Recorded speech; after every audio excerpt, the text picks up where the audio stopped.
This week's episode of the Circle the Big podcast, episode number 23. As we go ahead and discuss the thoughts of NXT TakeOver 31, the aftermath, our thoughts about it. Also, about the revelation of the leader of Retribution. And also pro wrestling news. Also the last update of the last final rounds of the Ring of Honor Pure Title Tournament. Who advanced to the second round. And also the update on the G1 Climax as day 9 to 11. And also the Wednesday Night Wars this past week NXT and the 30th anniversary of Jericho's Dynamite. So stay tuned as episode 23 starts right about now.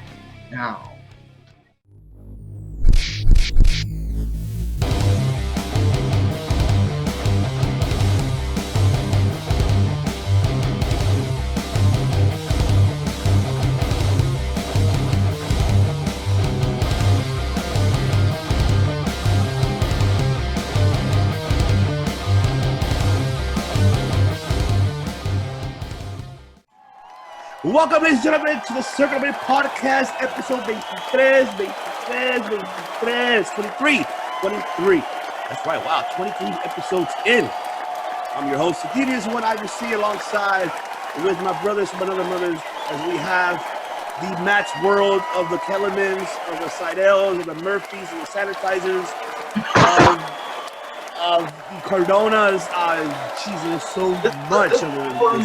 Toru Yano reference. Toru Yano, there you go. A Toru Yano reference. He's got the Kaiser spray. And that is Mr. MGC Matt the Steamboat. And also we have the man who's going to save us all from Retribution and from other bullshit. From Dave Meltzer to Brian Alvarez. That's the man with 12-inch pythons. The one that flexes and gives you the finger of what you're going to do when the great American hero, Mike Lopez, runs by you. Retribution, I have not changed my mind on you. Nothing you can do will save you. T-Bone. What are the other names? T-Bar, Maze, I don't know, Slapjack. Jesus. We'll get into that right now. Slap nuts and T-Bone. Slap nuts. It's Mr. Slap Nuts for you. That's right. But let's, we'll get into that right now in a little bit. Let's go ahead and what a weekend of professional wrestling, and what a week as well. For NXT TakeOver 31, I gotta give it a round of applause. Great card, great everything. I enjoyed each and every single match of the show. So I'm going to go ahead and ask you, Mr. Hero, your thoughts about TakeOver, and what was your favorite match out of all of it? Or did you enjoy every single match? I was, when it aired, I was actually out of the house, and I didn't get to see it live. So some of the things did get spoiled for me, but it didn't take away of how a good pay-per-view this was, and I still call them pay-per-views even though they're not on pay-per-view, right? So, but definitely worth the $9.99. That is definitely for sure. Mr. Steamboat, what were your thoughts about TakeOver? Kyle O'Reilly, Finn Balor, that's the big one. That's the big moment. Those two, you got New Japan veterans. Anytime you see, because we already saw the Adam Cole Finn Balor one, and that was a classic. So this one's like on that same level. So that's the selling point. I haven't paid enough attention to the undercard, the rest of the card for the show, but it's on the study list. I did watch this past NXT though, so. Oh yeah, man, definitely. It was a great event. I loved it. The one thing that it spoiled our surprise was one surprise. Tony Storm is now back in the NXT and US NXT. After Io Shirai defeated Candice LeRae. Great match, by the way. Kudos to both of these women. And then the mysterious biker that Mike and I, we all three of us said in our archives. Don't forget, watch it in our archives. That it was gonna be Bo Dallas, but no, it turns out it was Ember Moon. Which is like, what? Wait a minute, it doesn't. You just said this promo about being paper title. I was a founder of NXT, so of course it caught everybody's attention that it was supposed to be Bo Dallas. because he was in the first NXT takeover. But that Ember Moon, I mean, don't get me wrong, I'm glad she's back. You know, she's been on hiatus for about almost over 12 months. You know, the last appearance was last year, until she turned her Achilles, and now thought it was a threatening career-ending injury, and now she's back. So I ask you, Mr. Hero, what were your thoughts? The Ember Moon coming back to NXT? Yeah, I mean, I don't want to see anybody, have their career ended in such a way, for sure. So it was good to see her back, and she seems pumped to be back. And I like what they're going to do with her. So, or what it seems that they're going to do with her. So yeah, plus. There you go, Mr. Steamboat. What was your reaction when you saw Ember Moon? I gotta say, it's like especially that they're bringing her into that like a feud, either like Rhea Ripley or Io Shirai. They got a lot going on with her, so it's a cool repackage, a cool image that they have going on with her. Oh yeah, definitely. They repackaged her, and now I mean we're seeing now that the NXT Women's Division, it's really stacked up. Now adding 2 more additions to Toni Storm and Ember Moon coming back to NXT. So I'm looking forward to see the rest of women's NXT roster. Hopefully, they'll add more depth to it. Which I mean it has enough depth, but I think it should be added more and a lot more exposure for these women. And I'm looking forward for that division to move up at the high level. And also during the takeover, they mentioned the return of how many years? I would say 1999 maybe. Finally, the return of one pay-per-view that they're bringing back, and that is Halloween Havoc, which that will be on October the 28th. Hosted by Shotzi Blackheart. That's right, hosted by Shotzi, because she's a big horror film and big fanatic. So I'm looking forward to seeing that. Obviously, Bischoff did mention, they did ask him, how do you feel about Havoc coming? Halloween, they're bringing back Halloween Havoc. They should have brought it back a long time ago. That's what he said. They should have brought it back. It was a great concept, and I agree with him. It is a great concept because it's Halloween. Halloween's coming up close to the end of the month. They should have. WWE could have taken advantage of that when they purchased WCW, but they never did. So now they're doing it, and I'm glad. Well, at least it's NXT doing it, and not WWE doing it. Not the main roster. So I'll go ahead and ask you, Mr. Steamboat. What are your thoughts about them bringing back Halloween Havoc? And is this pay-per-view event should be a yearly in the future, or how do you feel about it? Yeah, like I actually align a little bit with Bischoff. Like if you're sitting on such a good property, as such anything that has to do with holidays, seasonal, everybody's kind of in the mood for it because it's like you make a whole event out of Halloween and everything like that. And it's kind of cool, from a perspective of, once again, I'm biased because I'm Filipino and so is Shotzi. So, and them making like somebody who's, relatively newer compared to like, say if The Rock hosted it or, whoever, whatever famous veteran wrestler hosting an event compared to having like a newer wrestler, especially like a person of color, person from an ethnic group that's highly like ignored in the entertainment industry, like Shotzi Blackheart, So that's I'm pretty proud to see them going forward with this. Is actually really like progressive compared to a lot of the stuff that that WWE has done in the past. Yeah, definitely, Mr. Hero. Your thoughts? Yeah, I definitely agree with what Matt said about having somebody young and up and coming being the host instead of having a legend just come in and just kind of take time away from the new talent. As far as the Halloween Havoc concept, I mean it has so much potential. The wrestlers could come out in costumes similar to like, for example, like Omega and the Bucks came out as Street Fighter, yeah. And so it's similar in that sort of sense. And, the wrestlers could have fun in that way, if allowed, of course, which they should, right? Halloween Havoc, costumes, all that stuff. Maybe like a candy-themed match. They had AEW had the Mimosa match. Why not have like a cauldron, like a giant cauldron, and whoever falls in there or whatever. But yeah, so they could go so many ways about it. But yeah, that's it. Yeah, That big definitely. pumpkin. That big pumpkin is the main. You know, everybody coming out of that big pumpkin is like the main If hall. they did that for in your house, I'm pretty sure they're gonna do this for this one. Oh yeah, definitely. They're gonna have to do that. They're gonna have to go to that old concept of like WCW, the Halloween pumpkin there. I think they will do definitely great. I cannot wait for this upcoming event, and hopefully, like how you said, I mean, I don't think they may do like maybe a match that way, maybe like somewhere that it has that Halloween concept. But we're looking forward to see who will be participating in those type of matches too. That all depends Yeah. of how that's going to work out. And obviously we saw the renovation of the Performance Center now is known as the Capitol Wrestling Center. Obviously, Triple H mentioned it on he mentioned on the post media conference call after that he wanted to give that look and change it and bring back dedicating to Capitol Wrestling because I believe they had that kind of concept with the cage type of thing, almost like Rage in the Cage type of style, old school style. So I'll ask you, Mr. Hero, what were your thoughts about the new renovation of the Performance Center now being known as Capitol Wrestling, and do you like it overall? Do you think was it better than how it looked previously? When this pandemic occurred.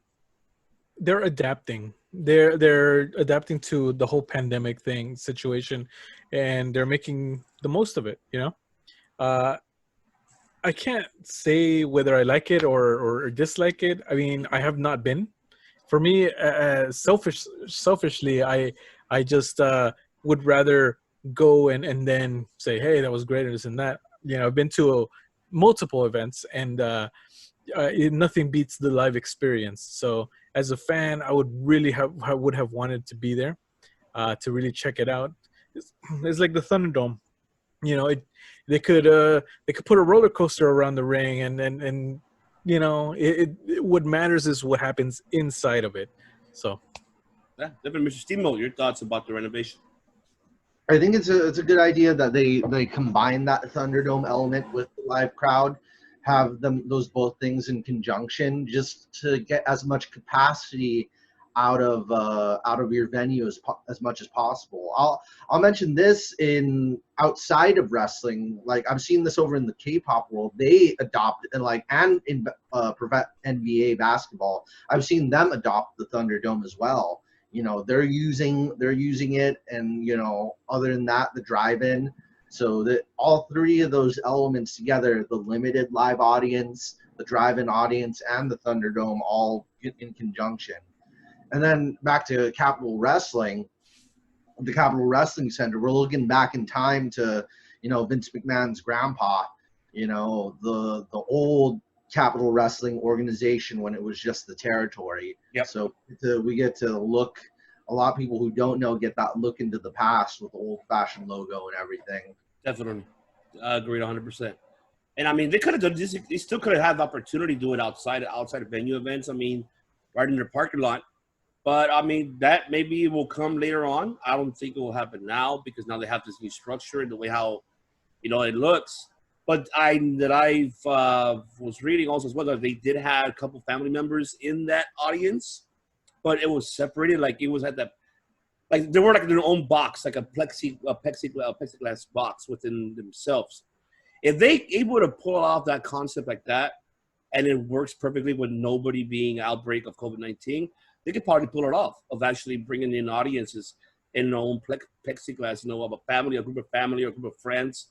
They could do that, Guys, my question is, have you guys observed this too? Because the funny thing is, like WWE was known for being the New York territory before, when it was the territories. They were the WWE, WWF, WWF, and then before that, Capitol Wrestling was New York.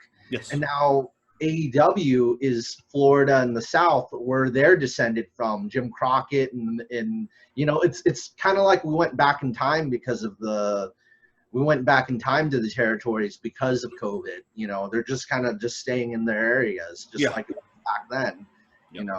And to wrestle for those organizations, you actually have to drive there, fly there, just like back then. So it's kind of funny, it's like we took a time machine back to back to those days, except we've got the internet and TV. Yeah, exactly. Yeah, definitely. You're on point on that. Like I never thought of it, but you're absolutely right. Like it is almost like those territories, like how, and like how, Ring of Honor, like they have theirs in the East Coast. I mean, somewhere in New Jersey, somewhere that they have their The East. So yeah, around there. I think also MLW is around that area. Obviously, we have, in Southern California, we have, NWA, which is partnered with United, Wrestling Network. And so it's interesting, to see these type of territories now happening because of the pandemic.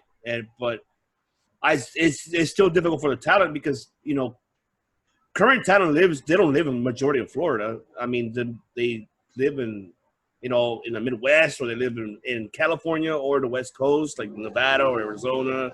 So, I mean, if they were able to travel once a week, that's fine. But if they have to travel every other week, that's bad. Because that's a scary part about it, especially with this situation going on. But, let's go ahead and move on forward. Now, the topic that I've been wanting to go ahead and talk about, my jaw dropped when I saw this on Monday Night Raw. And just to give a heads up, because our boys, Dirty Heels podcast, Brother Above, and Kofi Wheatston gives the people what they want. If you look at our archives, gentlemen, we have an interview with them. We did not put it in that interview, unfortunately. They sent it off the air. We were discussing about Retribution, and Kofi Wheatston called it. He said it that Mustafa Ali was going to be the leader of it, and you were right, man. You called it right off, and that he was eventually going to be a leader, and there he is. You said he would be a leader of a faction. There it is. So now we found out that Mustafa Ali is the leader of fucking Retribution. You think he's gonna have a new nickname? Ali, or I don't know, like or TA or AI, artificial intelligence, or the Exalted One. Oh, the Exalted One. Like, this is the Dark Order of WWE. They're gonna have skits. They might have skits too. Hell no, they're gonna have no skits. They're not nothing compared to Dark Order. Support you guys. We love you guys. Except it's not gonna be funny. That's the big difference. They're gonna do skits, but it's not gonna be funny. Right? I know. Like, it's not. They're gonna be so serious, and like I don't know. I just can't wait to see it. I want to just, with Bernie, however, just to give my apologies to the viewers. I'm pretty sure you guys saw what happened. Her business, Ali, next thing you know, they came out. They were supposed to be teaming together. Next thing you know, Ali went towards Retribution, and then he turns around and smiled and get him. And they got ready to then get him and beat him up. Her business, and then standing like this with the hand.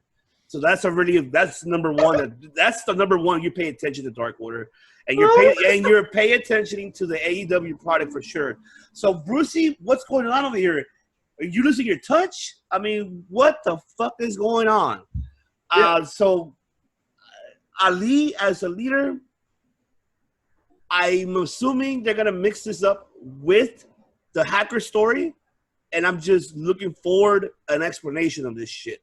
See, at least DX was different from NWO. It was way different. It was more comedian and more comic and more badass. In NWO were your typical 80s badass, like, because it was Hogan. No pun intended, Hogan, but I'm sorry. I mean, your time was up. Like, hearing the Dark Order, they got the mask and everything, Yeah, but see, Dark Order is different. Like, they with the addition of Brody Lee with them made it perfect. We all thought it wasn't going to work because we all thought it was Matt Hardy. But then with Brody Lee, it actually worked. And we gel into it, and it fucking worked. I love it. So we got to see how this shit's going to work. So, Mr. Hero, your thoughts? Ali is the leader. Ali? No, thank you. My goodness. Just give me Silver from the Dark Order any day. Give me him instead, because I don't know. I mean, I don't see. Okay, and I was watching the segment, and I'm thinking, is T-Bar and the other big guy, Mace, that guy, two big dudes. Why would they be listening to this little guy? I don't know. I don't buy it. No offense to Mr. I I haven't seen Ali as a full blown heel as he's going to have to be for something like this. And I feel what kind of messes up Retribution is that they're too serious, or they're trying to be too serious, and it doesn't work for me. It just seems almost ridiculous, silly, and not in a good way. So I don't know. It just does not work for me. Did it surprise me? Yes, it did. It definitely did. I saw that and I was like, what? But if they would have had somebody else, I think, I don't know. It just give me a couple more weeks. Maybe, I could bump them from a low 0 to a 1. But we'll see. I don't know. Still, no Retribution out. I'll give you this finger, and another one, but off the air. I'll give it right there. There you go. It's like read between the lines, Read between the lines. There you go, right there. the big middle finger. There you go. There you go, Mr. Steamboat. Ali, leader. What do you think? I'll see you later. I mean, this got to call up T-Bone and T-Pain and Big Chicken or whatever their names are. I don't know. It's whoever created this shit was the most stupidest shit you could ever done in your life. I mean, shit, you did, and oh my god, Raw Underground, and now this. Oh god, you're losing your fucking touch. Like it's. You're not allowing these individuals to become their own characters. Why in the fucking stable? They bring back just for it, I just, especially with the females, especially with Mercedes Martinez and Mia Yim. Why do you have them there? They should be their own characters, which you need in the women's division for Raw. You have so much talent that you're able to expose. Have you noticed, or have you guys seen that they have 2 social media accounts now? One for themselves and then one for the Retribution one. Why? How? What? No. I don't even see Dark Order having their own shit. They don't have 2 separate accounts. They only have everybody's individual.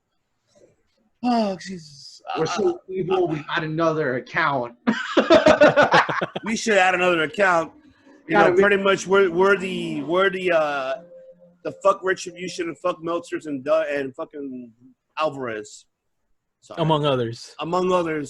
That I cannot mention in this one. Only off the air. And you know who you are because I know you're looking. I'm not gonna say your name, but I know who you are. You're among that list too. You just made the list.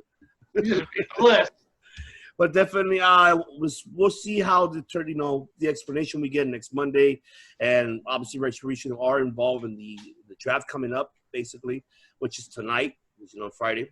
So we'll see how that goes. Now, moving on with Raw, because there's no other point in this shit to talk about in Raw. There's the hell with the Mysterio storyline, no pun intended like that to Mysterio. Love you, Ray, but I'm tired. I'm done. It's a shame. It's a shame that 3 hours, your longest show, the flagship show, and we cannot find highlights that are important enough, in our opinion, to cover. Yeah, there isn't. It's a sign of the times. Yeah, it's a sign of the times. I mean, we're tired of seeing obviously Ricochet and Apollo Crews always battling with the Hurt Business. Why don't you put it in battle with somebody else? Why every fucking week? Every week on Raw, there's always something different in the same matches, the same shit. Yeah. You're losing your touch. You're losing your touch. Vinny, yeah, give us a call, bro. We can write good shit. Good fucking shit for you. But you need to stop. This is enough already. That's why your Raw ratings are not going as going to shit. So don't think it's going up there. It's not. Sorry. But let's go ahead and move on with that. Let's move on with pro wrestling news, ladies and gentlemen. We're going to go ahead and move on. Obviously, this is awful. It is related to wrestling, to professional wrestling. But I did enjoy the show. After 3 seasons in, and then we're going to do number 4, Glow got canceled. Because of the, pandemic situation. It was too many people in the ring. They didn't want to take the risk. This one came upon a surprise because Tyler Valkyrie was going to be part of that season. She posted a picture on social media in regards for that she was saddened that it was going to be canceled. And I was sad myself too because I actually enjoyed Glow. I love the show. I enjoyed the concept of it, and I love, they're explaining the story how it began, and it's sad that they had to cancel it. And obviously, one of the main actors, I forgot his name, posted a blog on Twitter that they should make this a movie, and I agree with him. So somebody can take this product, take this series, and make it a movie. The hell with it. If nobody wants to take it to, make it to continuing the season, make a movie off of it. I wouldn't mind. Make a trilogy, because there's still a lot more to explain about Glow. How they already are burning the tip of the iceberg of how it ends, and how it ends. Because season 4 was supposed to be how everyone went their separate ways and how Glow ended. So, let me ask you, Mr. Steamboat, were you a fan of the show, and what were your thoughts about them canceling it? The funny thing is, I actually haven't watched it yet, but the funny thing is, I know Mark Maron pretty well. I was actually an extra on a TV show with Mark Maron. And the funny thing is, I didn't even know Mark Maron before I was an extra on a show with him. I was an extra on the Maron show on IFC. So it's like I didn't even know he was doing Glow until I looked it up and oh snap. And then it's a shame it's going away. Awesome Kong was on it. Yep.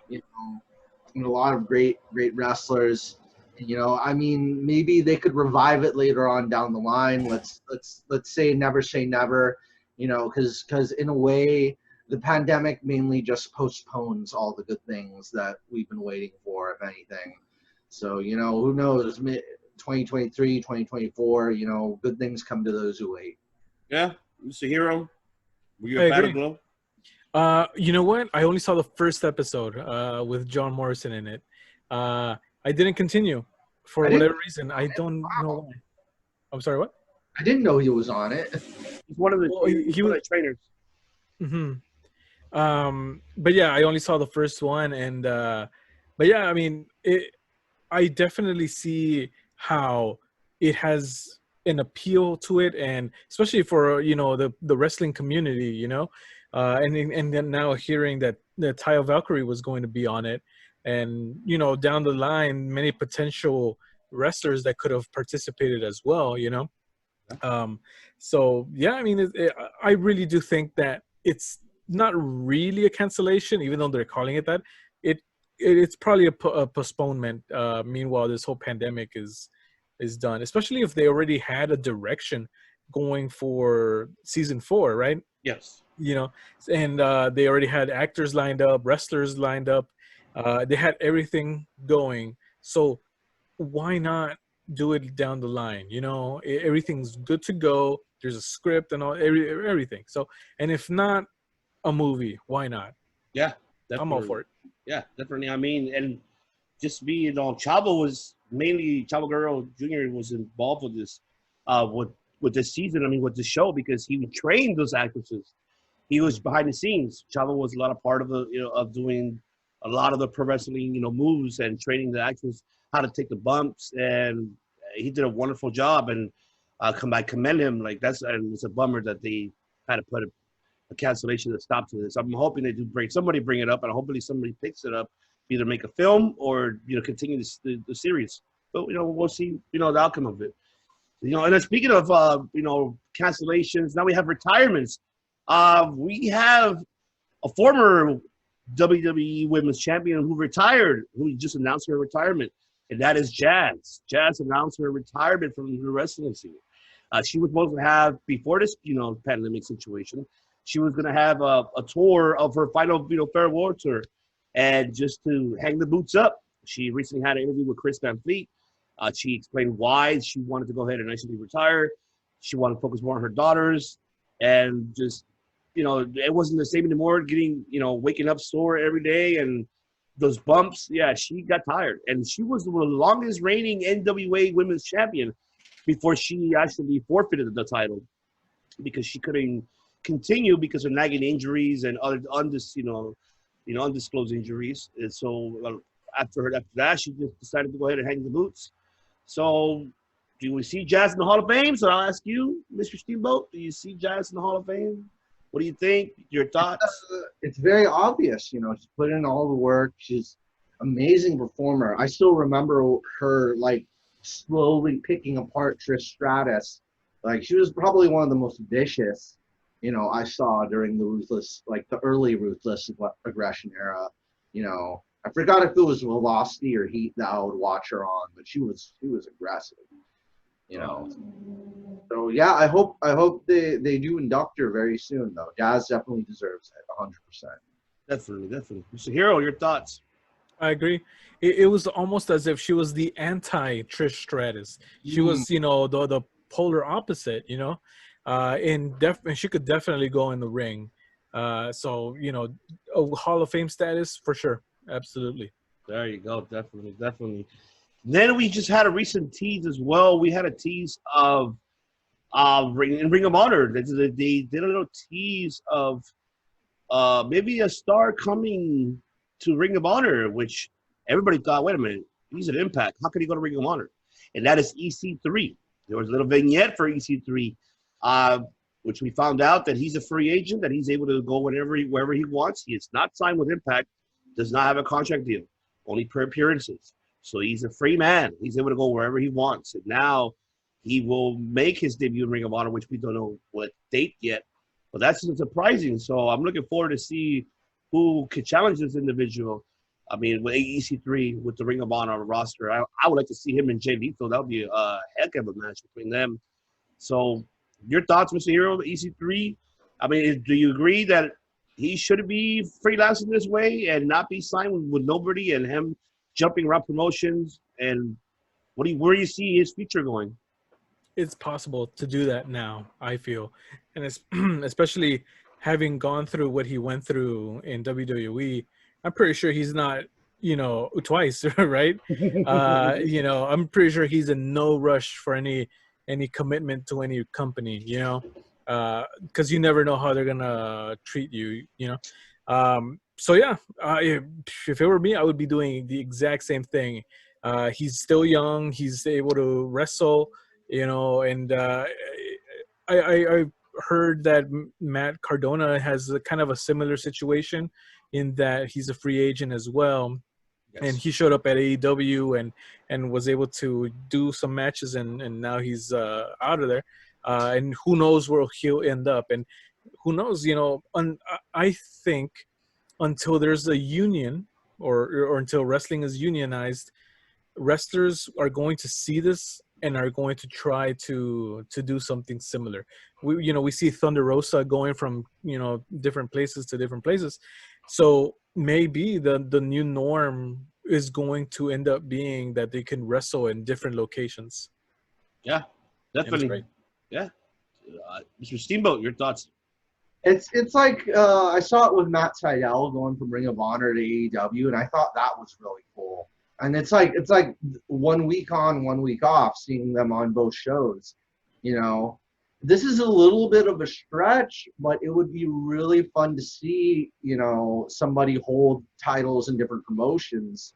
I mean, we're already seeing that with Moxley in New Japan with the U.S. title and the AEW title, but I'd love to see somebody hold like the Ring of Honor Championship and then defend it on AEW one night and then champion and then, NWA another night, and vice versa. Kind of see these storylines kind of float around these promotions, kind of like how we used to see in the old days. Yeah, I would love to see that. And I think the first person who set an example for that was Cody Rhodes. Well, after he left WWE, he went freelancing. He went to a lot of independent promotion scenes, and he did do NWA. He went to Ring of Honor, New Japan, Impact. So kudos to him. He was the one who did it as well. I would say the other person he's the first person to do it in the States as an American. When it comes to international, I would say that it was Alberto Del Rio, but he did more. He did the Ring of Honor. He did Impact, and he did AAA. So he was, he was trying to get that relationship going between them two. So Well, I mean, what I want to see is between MMA and wrestling. Like we saw Bobby Lashley and Hager. And Hager. I wouldn't mind seeing something like that go on. Yeah, I mean that'll be something. Cross promotion. Any talent. It's hard. I think who could do it besides them two? I mean, we have Lashley, Hager. Who else can we say? Chad Gable. Yep, I agree. He could fit right in. He can be Shorty G though in Bellator or UFC. Oh, no. He cannot be that. He cannot be that at all. But yes, definitely. And also, we want to go ahead and mention the last class of new signees for WWE. They signed a lot of Evolve since they purchased Evolve. So they now actually signed a lot of their veterans and one former NCAA champ in freestyle wrestling. Excuse me. So they have signed Brandy Lauren. They signed Kurt Stallion. They signed Anthony Grease. They signed Leon Ruff, which we saw him. Joe Gox, Josh Briggs, a referee, and Jacob Casper. So they signed all these new signees, and all of them are from Evolve except for one, which was from NCAA Freestyle Wrestling. So congratulations to them, and hopefully they'll do wonders in Evolve. And most of these people I'm familiar with Leon Rush and with Brandy Lauren and Kurt Stallion. I'm familiar with him because he wrestled Walter, and so I've seen Evolve. So if you want to look at Evolve, ladies and gentlemen, look at the network and you can look up their names and you can see get a better understanding of who they are. But they've been in Evolve for like about last 8 years, almost a decade. But they have a great professional skills, and I'm looking forward to see their future in NXT and see where it takes them. So then moving on with that, obviously we did see Rich Holland this past week on NXT suffering that injury, that catching. I believe it was Danny Burch, and he catch over the top rope. He did. Everybody thought he tore his ACL. It looked like it. No, he dislocated his knee, and he ruptured his patella. So he's gonna be out for a while. I mean, sucks for him because this guy was going to be pushed with Adam Cole with the storyline, and now they got to flip the script, and then they got to figure something out because now he's out.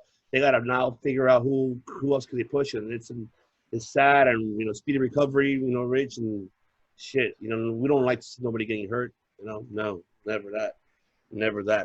And also we had the announcement of us Renee Young. Coming back for the Fox special. She's coming tonight. She's gonna do the anniversary for SmackDown and the draft too. So this looks like WWE's really trying to come back, baby, come back. We want you back, come back. But you gotta give her. I wonder how much. I'm pretty sure they're gonna give her a lot of money for it, but I don't think she'll take it. I think the only way is they allow her to do her own ventures, meaning is doing her own cooking. She's doing her own cookbook. So they need to allow her to do third-party affiliates, that cannot block her from that. So that's going to be a tough one. What do you think, Miss Hero? Do you feel that she's going to come back, or she thinks she's done? Like she's not going to come back. She's doing it as a favor. What do you feel about it? I wouldn't be surprised if this is a Fox deal. I'm pretty sure Fox really liked her.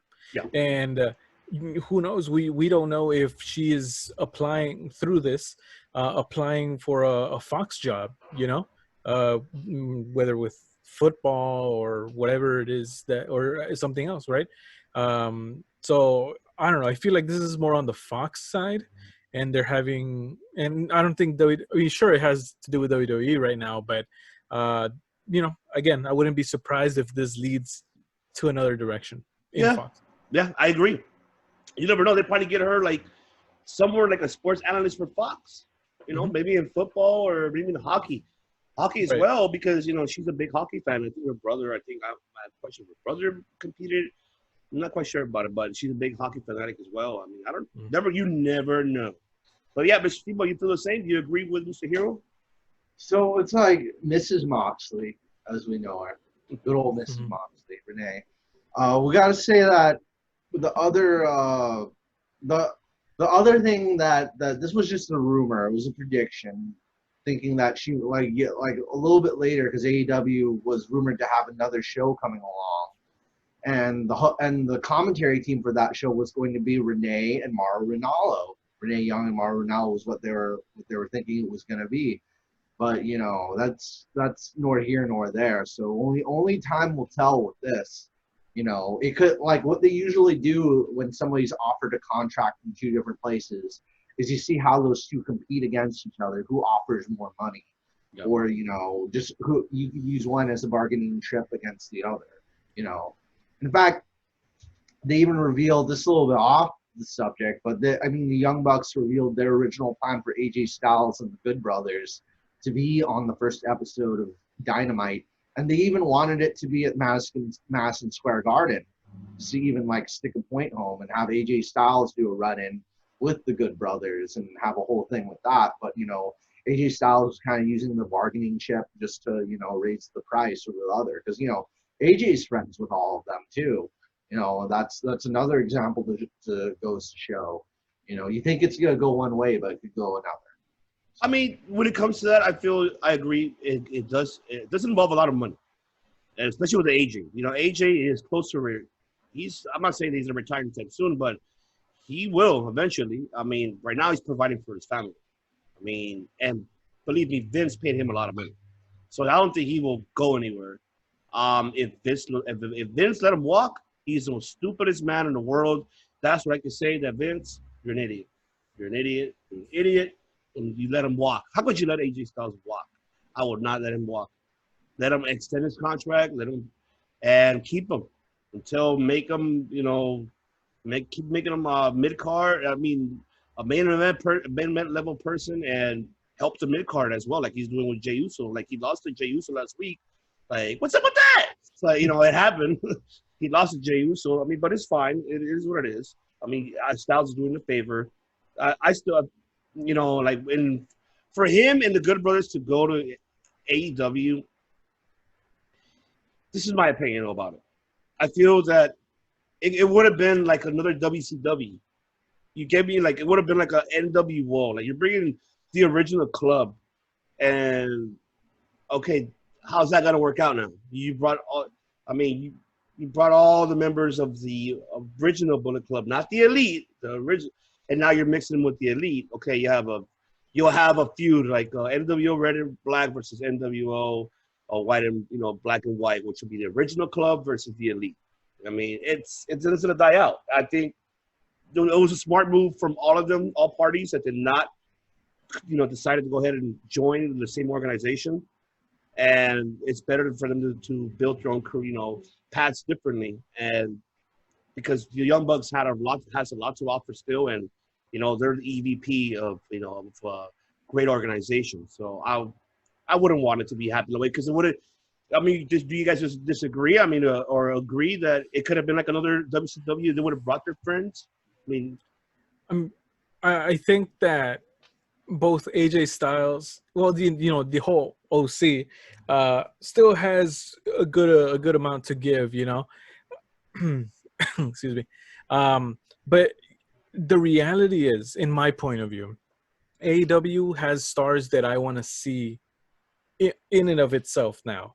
I want to see Darby Allin. I want to see Jurassic Express, the Best Friends, MJF, guys that are from AEW, not they used to be WWE and I followed them over to AEW, which I'm sure that brings a lot of people, right? A lot of crowd and ratings and whatnot.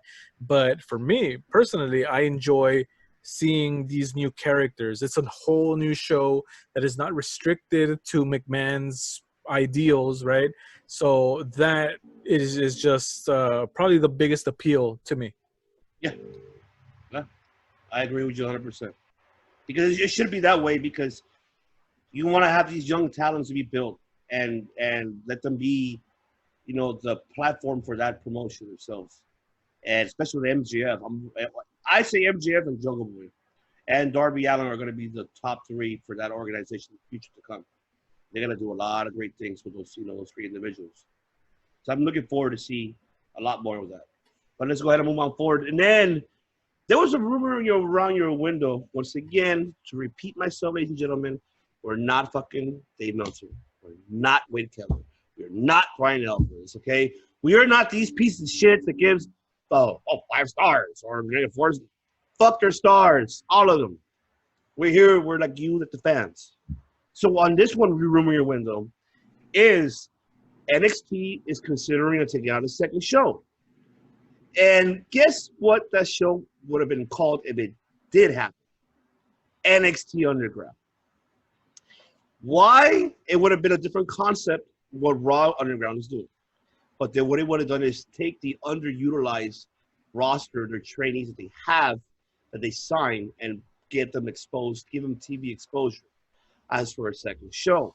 But we don't know if it was going to be just like how Raw Underground's concept, or it was going to be just a straight Sunday Night Heat or a Shotgun Saturday Night, type of style. They're gonna get one of Shane McMahon's sons to host it. Oh my God. I hope not, man. I hope not. That happened? No. He said that. No. Oh, I was like, wait, did that happen? No, that Shane will have his son hosted one day for that in the future. Because it's NXT Underground. NXT Underground. So, I mean, I'll ask you, Mr. Steve-O, you brought it up. Do you feel that would be a great idea for them to do a second show for the underutilized talent that they have not exposed on television? Should they do like a Sunday Night Heat or a Shotgun Saturday Night?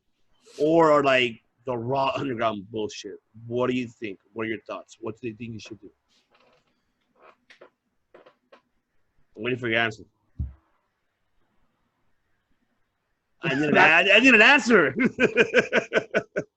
I guess he's just like you guys don't deserve an answer. Jesus. It's one of those things that it just, for whatever reason, in whoever's higher ups there, it sounds like a good idea, but no. But okay, I'll say this. NXT was meant to be the developmental branch, right, of WWE. It's arguable that it's not anymore. It's the official third brand, and they have their own live TV show, weekly show. So it's definitely, it's not FCW, it's not OVW. It's a brand. Yes. There you go. They won Survivor Series last year. Yes. Okay. Now, because they need something like what NXT was originally, maybe, okay. I feel like anything underground now has a bad, some bad juju with me, has a problem with me, and I'm about to give them the finger. But had this taken place before that awful Raw Underground, had it been before, maybe I would have been a little bit more optimistic about it. But I can see the need for something like that to get people used to being on TV and whatnot, or on the network, right? But yeah, sure. So right? So you think it will work, or you think it will not work? It could work.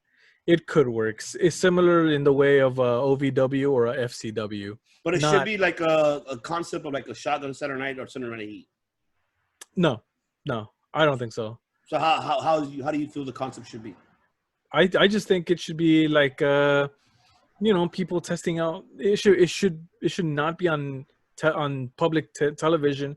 It should be on a network. It should be not as involved as NXT is. It should have them practicing their entrances. It should be mainly like a rehearsal, or like a developmental. There you go. Keyword there. Okay, so it's kind of like how they have breaking ground. I think it was that they have it on the network. Like I don't know if you saw that. It's but that's a documentary though. Yeah, it's because but this one. Yeah, but then that's the case. Then you're pretty much talking about bringing back the old school NXT, like how they had like them doing No, stunts and doing. no. No. That's a completely different story. No, you know, how Daniel Bryan survived that, I'll never know. Me Well, neither. actually, because he got taken out first. That's how he survived. But you know, so no, I'm talking about like, yes, they can have matches and they can have storylines and you know all that stuff, and it could be what NXT was meant to be, not originally, of course, but as a developmental system, Okay, there you go. Perfect. Yeah. not a All third right. branch. All right. Like OVW, what it was originally meant to be, because it's not just training for the wrestlers; it's the training for the crew, for the camera, Yeah. for just about everyone all around. Yeah. You know, so you know, it's yeah, like you said, it should be on somewhere not everybody could watch. You know, get people used to the settings. Everybody's learning, like from top to the bottom. So it should be. But you know, you can't call it underground. Obviously, it can't be reachable to everybody. It can't be a production. It's trained for everybody. That name is burned, man. Shane O'Mac burned it right there. Like, hey, Raw Underground. Like, what is that? I don't care if they call it WWE training or whatever. They just call it like whatever. It is what it is. Yeah, I mean, it is what it is. And obviously, the final topic of the pro wrestling news is that all was well. The update on regards for the Vinnie Mac versus his talent about third-party affiliates. So Vinnie Mac already gave his update, like, oh, hey, guys. Hey, pal, I need you to go ahead and cancel this by October 3rd, pal. And, you know, but people hasn't done it yet. So he's already threatening them again to cancel your tuitions by this certain date. If not, you're going to get fined, suspended, or maybe even fired. So this is going beyond way too far. One undisclosed talent did not want to mention his name, obviously, in an interview said he doesn't need it because why am I going to, you know, try to get up, you know, do a Twitch or a Cameo if I'm already getting, I don't have time for it. I got to focus on my in-ring and I have family, blah, blah. And I guess he's saying that his income is not as bad, it's doing great. But for others, I mean, their income is not that well. So, you know, Vince is pushing this to redo their contracts for everybody individually. If you're going to sign up with third-party affiliate social media platforms, then obviously you'll get WWE will get a certain percentage, and so obviously they're going to get a certain percentage. And their income will drop because they're a part of that third-party affiliate. And it's the stupidest thing I ever heard. I think Vince lost his damn fucking mind. He needs to stop. He needs to, like, leave them alone. Like, you just stop being selfish. You got the network. You bought Evolve. You got WCW. You got all this shit. What else do you want, man? Stop being a selfish, greedy bastard. I wonder if he wants just another big exodus out of WWE, just get rid of, like, you know, because so many people are leaving because of it. So I wonder if there's just going to be more talent exiting because of this than there already are.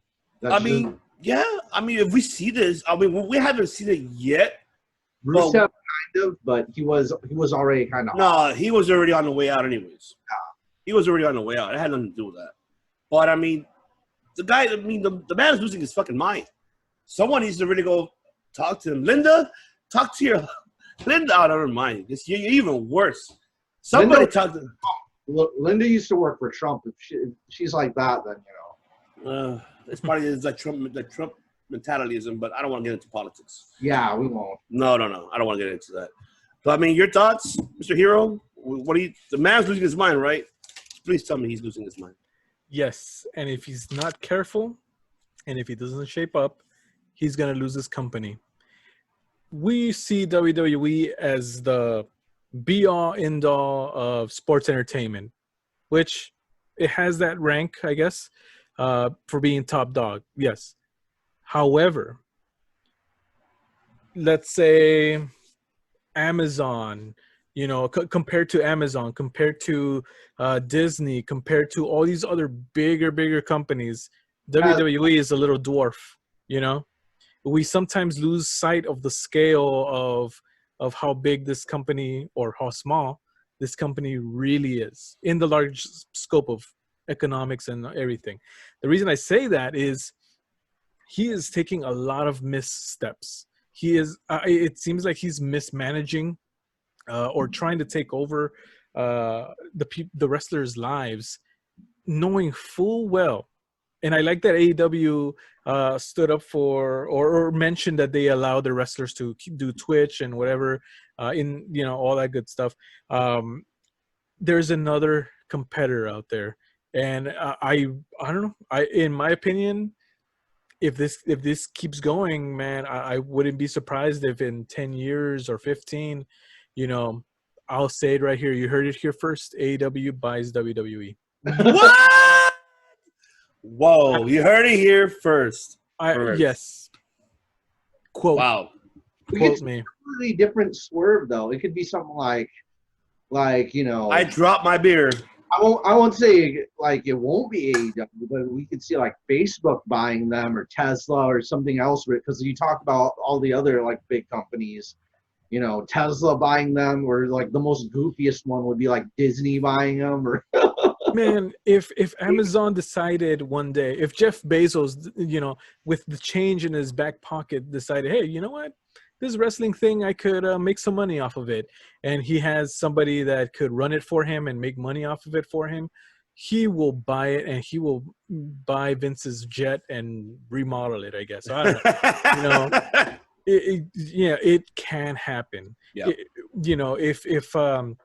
If Disney was able to buy 20th Century Fox, which I know is a completely different businesses, but mergers happen. Yeah, but Disney could buy them off anyways, because Disney. Don't be surprised if Vince actually does sell it to Disney. Like, the hell with it here, take it. I think that'll be his last resort. the Mickey Mouse champion. I think Tony Khan could buy the majority shares of it, because remind you, it's a public traded company. I believe he could buy majority shares and have minor stake for the company. I think he could do it. Out of his daddy's money, he could do it. Definitely, he could do it. But I don't know what's the future of it. I don't know where the future holds, and he needs to step down. Let Paul Levesque run it. He needs to let Triple H run the show. Let him do the shots now. Your time is done. It's just worry about your investors more, your marketing, and not about the talent, in-ring skills, promos, all the details. Try to, ban them for doing shit. No, they shouldn't. None of that. So I don't. We'll see the future of it, and we'll find out soon if we see a first talent or certain talents will be released from this type of, because they don't have to sign. I'm like, no, I'm not signing a new contract. They don't have to. But they could go ahead and go legal status with it. They could. They're gonna have to make an example out of somebody, I feel, to kind of get their point across, and I wonder who that's gonna be. Lana. Oh my God! I'm sorry, Miro. I'm sorry. Up to 5. I'm sorry, Miro. I do apologize. I feel like they're just bullying this. They are bullying her, because the fact is that Miro went to another promotion, and he called out. Ever since that Miro said, "Oh yeah, that brass ring for so many years." Well, you can take that brass ring and shove it up your ass. Like, I think they're bullying her because of that, and she's getting bullied every week on Raw. And I do apologize if they do watch this. No pun intended like that. It's just we don't like to see you guys being discredited. Yeah, it really kind of has, honestly, because it has kind of soured me a little bit. Yeah. Because for a company that has had an anti-bullying campaign, it's not a way to handle things. Exactly. I totally agree, 100%. Totally agree. And then now, moving forward, I want to go ahead and move forward with the Ring of Honor Pure Title Tournament. Finally, we move on to the last final rounds. Exciting, very exciteful exciteful rounds, which we had, Tracy Williams defeating Russ Taylor, which obviously, Russ Taylor's a SoCal native. But what a match between them two younglings. Tracy Williams, he lost all his 3 rope breaks. So Russ Taylor had him in a submission. He couldn't. The ropes didn't even count no more. Like, either give up or that's it, because he'd used all his 3 chances. But turns, he ended up winning, and that was a great match. I loved it. I enjoyed it. And then obviously the main event, which is PJ Black versus Tony Deppen. Now that match, I was impressed, and that match showed that PJ Black is a fucking technical wrestler in the ring. Not his high-flying skills. He proved to the world that he's also a technical wrestler in that ring. And he did an awesome performance against Tony Deppen by beating him. And I loved it. I enjoyed that match. You know, YouTube that, ladies and gentlemen. Look at the highlights. You will enjoy that match. PJ Black, he's an upcoming star. We cannot wait. Now we have to see how the second round will come starting next week, and which will be and then there were the 8th. So the 8th, obviously, we had Lito versus David Finlay coming up. We have Yehi versus Williams coming up. We also have Gresham versus Seidel. That's a match to see. I cannot wait to see that one.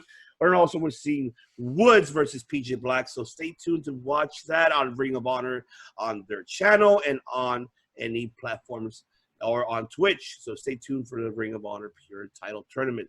So we'll be right back, ladies and gentlemen, as we're going to take a quick break. We're going to go ahead and discuss the update of the G1 Climax 30.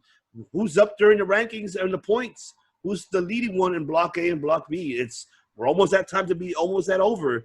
You know, remind you that, you know, the G1 is up until October the 18th. So we'll be right back as we'll give you our updates from day 9 to day 12 of the G1. So stay tuned after this break from Not Been for Tools from ourselves. Ladies and gentlemen, this is the Devious One Ivan C here from Circle Debate Podcast, alongside with my brothers, the American hero, the great American hero with the 12-inch pythons, Mike Lopez, and also the serial killer, the social media killer, the killer of all killers, Josh Brett Horn, Reputation Killer. And also we have the Steamboats, the Cardonas, the Karen Beaters, the whatever the hell he's doing, the Max Kellerman, Matthew Steamboat. Stay tuned every Friday and Sunday to our YouTube channel. Subscribe to our YouTube channel below. You see that little ring button. You will get the alert that we're actually putting out every new episode every Friday. And also stay tuned every Sunday. We do have our top 5 of the week. Every week we have different top 5s. We already had dream matches. We already have, best factions. Now we're going to do dream factions. So stay tuned. Follow us on our YouTube channel. Subscribe below. You'll see the little bell. We'll subscribe to it.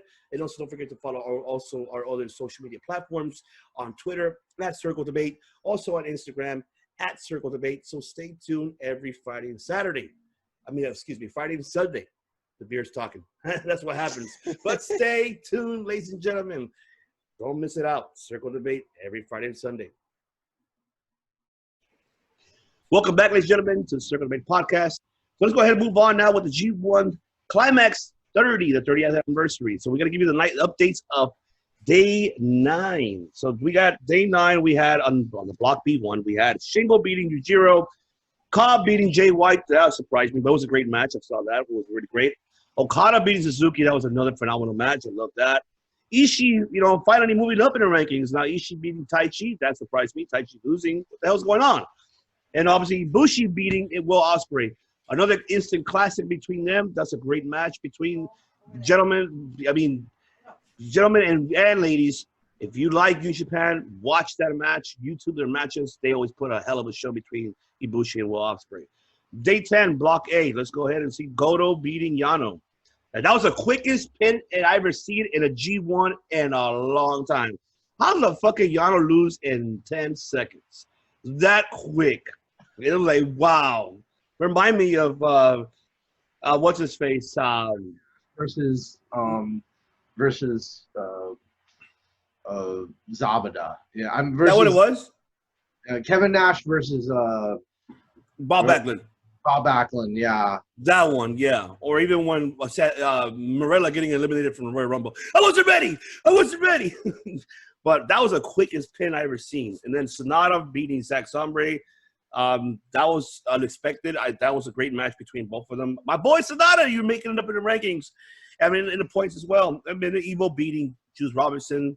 Naito beating Yoshi. That was a tough, hard-hitting match between both. Yoshi, he could be a contender for the title one day. I mean, shit. Yoshi has a lot to prove. Great match between them. And obviously, Tanahashi beating Kenta. Did not expect that. I was expecting Kenta to win, but that was unexpected. And day 11, so we had, obviously, from Block B, we had Ishii. He's on a roll, baby, beating Ishii beating Yujiro, Okada beating Cobb. I didn't expect that. Ospreay beating Suzuki. Great match between both of them. Jay White beating Taichi. That was another great match as well. Shingo beating Ibushi. That was unexpected, but Shingo, on the other hand, he came in tough in that match. This is the moment for Shingo, I gotta say, because especially Dragon Gate wrestlers, we gotta pay a lot of attention to. Because we saw Pac recently, everything he's been has going on. Pac and then Shingo Takagi. He's a former Dragon Gate champion. Yep. Hence the name, the Dragon Shingo Takagi. They call me the Dragon too, but that's another different story. That's a different story. And then we have day 12, obviously, which happened, on Thursday. It happened, which Goto beating Yoshi, Zack Sabre beating Toru Yano, Sonata beating Kenta. Was unexpected. I was hope it's not as on a losing streak. What's going on over here? And obviously Naito beating Juice Robinson, and Evil overwinning Tanahashi, and Tanahashi's losing in the ranks. So this is the points right now where we're at. The following leaders on Block A is Jay White, Ibushi, Ospreay, Okada, with 8 points. The runner-ups, we have Ishii, Taichi, Suzuki, and Shingo with 6 points. And on Block B, we have the leader, which is Naito, with the only person with 10 points. And then, obviously, Evil right behind him with 8 points. And the remaining of them was the runner-ups. Obviously, Tanahashi, Yano, Juice, Sonata, Zack, and Goto are with 6 points. So, Matt, Mr. Steamboat, your thoughts about, so far these unexpected wins and losses from each block? What are your thoughts so far about it? So one thing that kind of confuses me is, when the champion competes, though, what does the champion get when they win? Because that's the prize is supposed to be, you get the trophy, but you also get a chance to compete for the title. Maybe the champion gets to pick whoever he wants to defend it against. But at the same time, on the other end of the spectrum, we get to see some new talent really rise up. Like Shingo's, like I said, Takagi's looking really good. Ospreay's looking really good. Bushi's really good. Bushi and Ospreay have the history of how they are with the never open weight title. Minoru Suzuki, his matches are looking pretty great. We get to see a rehash of Okada, Minoru Suzuki. I'm still trying to find a place to watch. Maybe I should look it up on Billy, the match where it's Minoru Suzuki versus Okada, the draw in the rain, the stalemate in the rain match that they did, which was insane, And I gotta say, it was probably really stiff and really real. It was pretty much shoot for the most part, because Minoru Suzuki is one of the stiffest guys out there, Oh my God. Him and Ishii are the stiffest guys out there, in my opinion. And if that was the case, maybe it was the fact that Suzuki, probably welcoming Okada to the business. Here, welcome to New Japan. Bam! With the forearm. But, man, my God, I cannot wait. The outcome of who's going to make it to the final, the winner, who's going to be the upcoming winners of Block A and Block B. So I'm looking forward to that. Stay tuned, ladies and gentlemen. Keep an eye on that as we will keep on reporting you with updates until this is over for the G1, which is almost 2 weeks. 2 more weeks. This will be over, and then we'll find out who will be in the finals. So I'm looking forward to seeing that. So let's go ahead and move on, ladies and gentlemen, with the Wednesday Night Wars. Let's go ahead and move forward with NXT. Obviously, we saw the opener, which is Kushida and Tommaso Ciampa. Wow. And don't get me wrong, Kushida put a great performance on NXT TakeOver when he competed against a Velveteen Dream, and that was another great match. I love Kushida's aggression, ruthless aggression, in he's actually showing. Just the only thing that really caught eyes, okay, your attire, go back to your shorts. I don't think the G's work out for you. My bad, bro. I know you're trying to be Marty, but it's too much. But this match was ended up no contest. Obviously, Velveteen Dream interfered, causing Kushida to lose the match. But I liked it. It was a great opening match for NXT. So, Mr. Hero, what are your thoughts about Kushida's character so far developing? And now he's getting a lot more exposure now on the TV. And where do you see his future in NXT going? I like when they start giving people chances. I hadn't been too familiar with his work before this. I know he was in the cruiserweight tournament, and that's most as I've seen. But yeah, his character is still developing. So let's give it so far so good, I would say, in my opinion. So far so good. Let's see how this keeps going. But yeah, the NXT has to be the land of opportunity, because you're trying to see who's going to go up to the main roster. So best of luck to Kushida. All right, Mr. Steamboat. I know you're a big fan of Kushida. You know his work. Give the viewers what they want. Very active, all the movements. I did watch this match, and it was very, very active. The run-in from Velveteen Dream was a little bit of spice, unexpected ending. I kind of like those DQ endings. Just it's a good where it's not it's not just another match to the finish. You get more schmozzes and DQs. When it's about the right time for that, when you sat through a full matches that end with a pinfall compared to matches that end with DQs. So yeah, so definitely, I mean, you see Kushida's future in NXT now developing more. Obviously, he's bringing more the implement of his character that he brought from New Japan to, the whole Back to the Future theme, and which is why, Velveteen's wrestled that in the first place, because he was Doc, and obviously Kushida was supposed, is Marty. So, I mean, but where do you see his future? I want to see him in Ciampa feud. That was a great opening between both. yeah, I would love to see that. they should continue that and push him towards the North American title. Don't keep him as a cruiserweight. Let him get some more belts on him. Yeah, I agreed. 100% agreed. And then moving forward with that, that's when we saw the injury that happened for Ridge Holland and sucks, So we'll see how they're going to change that storyline plot, how they're going to switch it, with, Undisputed Era. So we'll see with that. But the other one that caught my attention was finally we able to see Dexter Lumis and Austin Theory.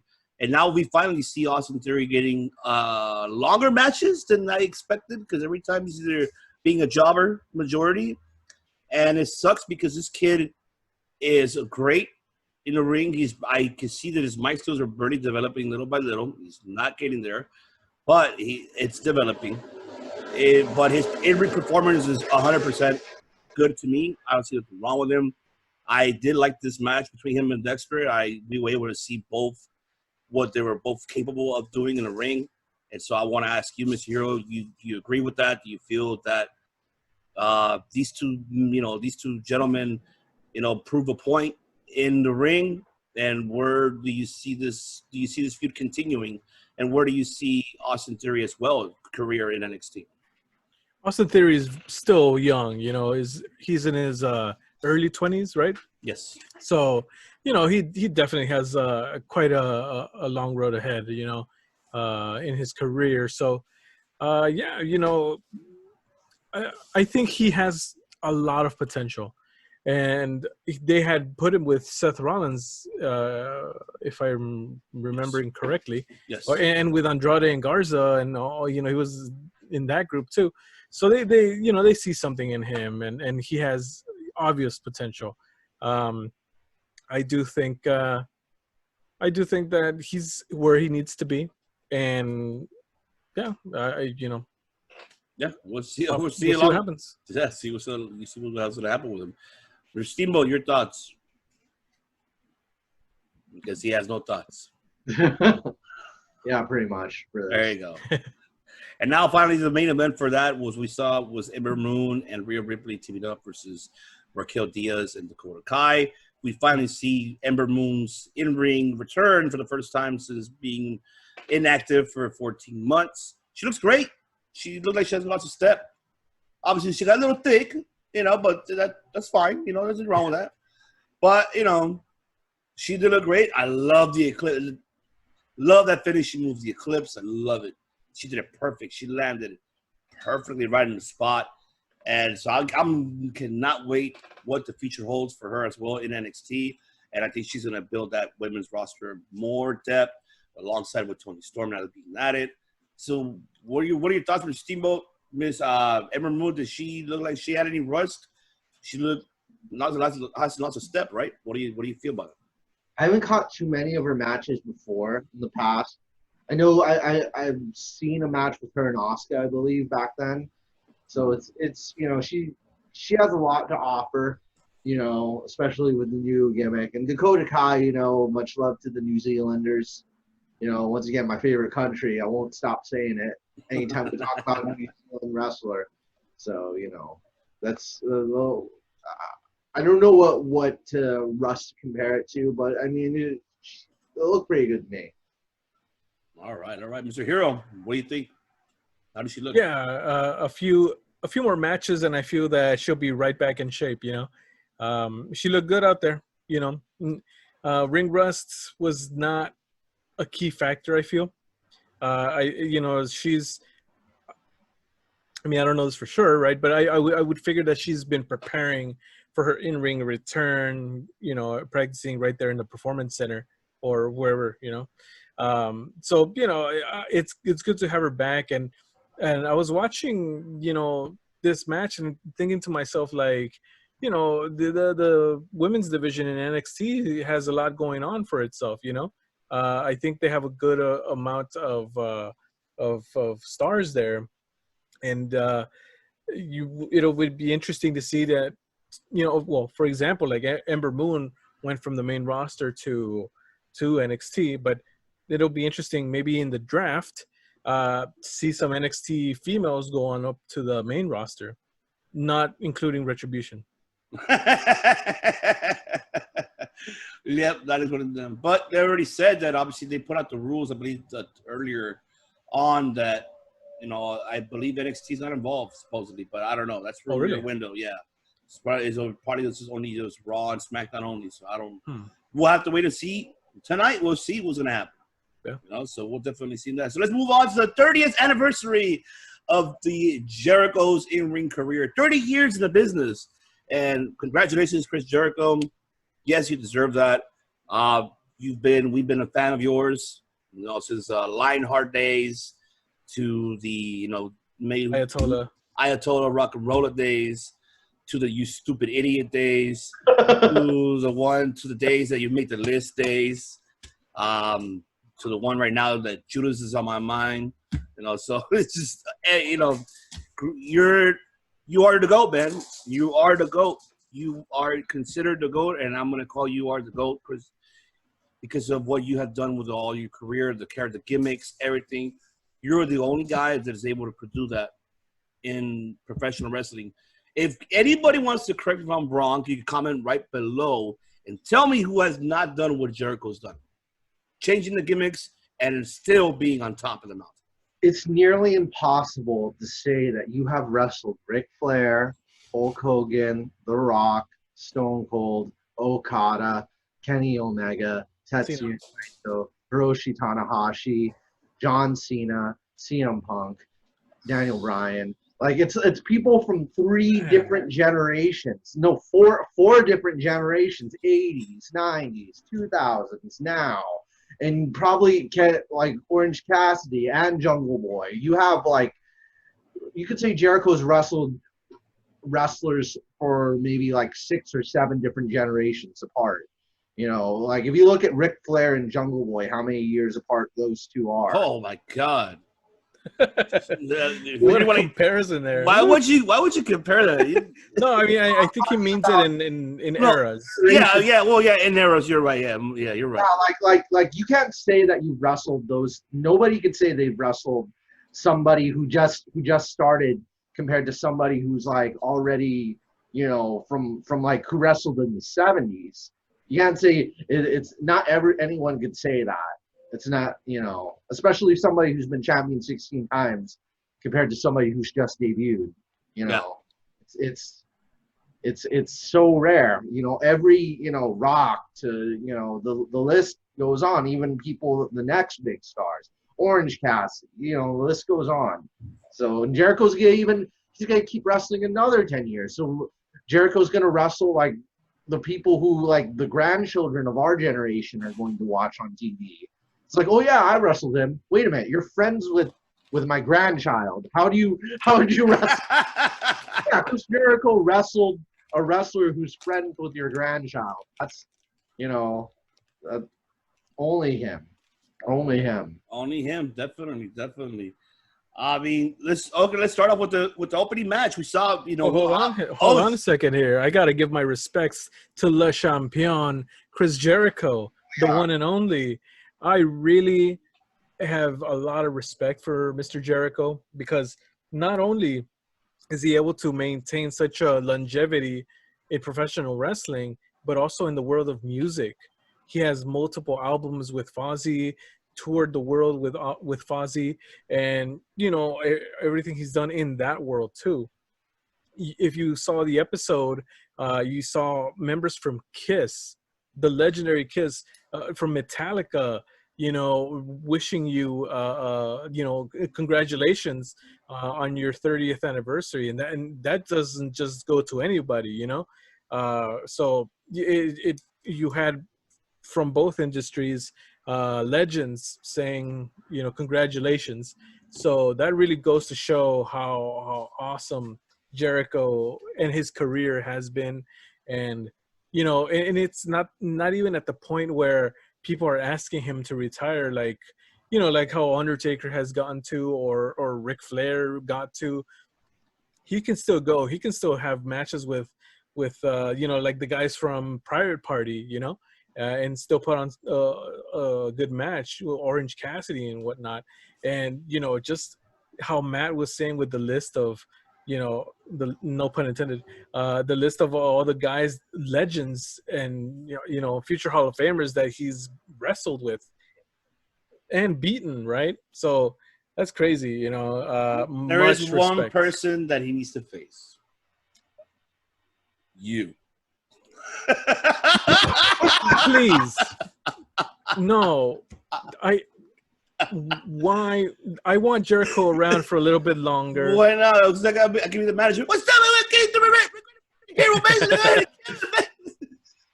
I guess there is one icon left for Jericho to still get in the ring with. And that is the Great American Hero. That's right. I gotta say, Tony Khan. there's a very special moment. I posted it on my Instagram. It's my favorite picture of Jericho. And this is, like, you're talking about Jericho and music.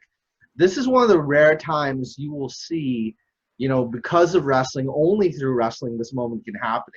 So his match with Kenny Omega, on the commentary team was this girl, Matsui Jirina. She's one of the biggest pop stars in Japan, and she's also a really big pop star in Korea now because she was on a Korean reality show called Produce 48. It's like American Idol for K-pop stars. And she's big in both the K-pop world and the J-pop world. She was doing commentary on the Kenny Omega Jericho match, and then Jericho gets knocked upside down onto a table. He's like lying like upside down with his legs up in the air, you know, after getting thrown through a table. And Jirina's like standing up and pointing directly at Jericho. And that's like, oh yeah, there's your metal meets J-pop moment right there. There's Jirina right up, AKB48, Chris Jericho from Fozzy. You know? There you go. Definitely. I mean, yeah. Kudos to the man. The GOAT.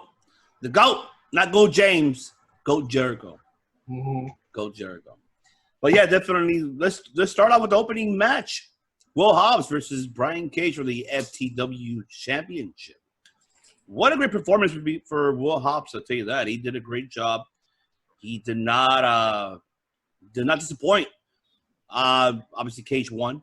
And then obviously Taz telling him, oh, either you join us or we kick your ass. And like, what the fuck is that? That's the only thing I'm like, okay, what the fuck was that, Taz? I mean, really?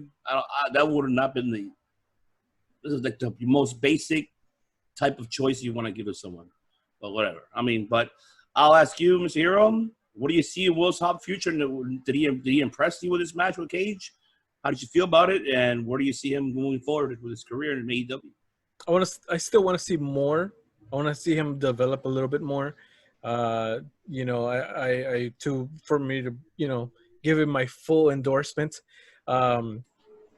As for Taz, I find very curious that him being in the commentators table, yes, he's commentating on the match, but he's also giving props to Hobbs, you know, and then he's talking crap about him the next sentence, and then he's jumping back and forth, you know.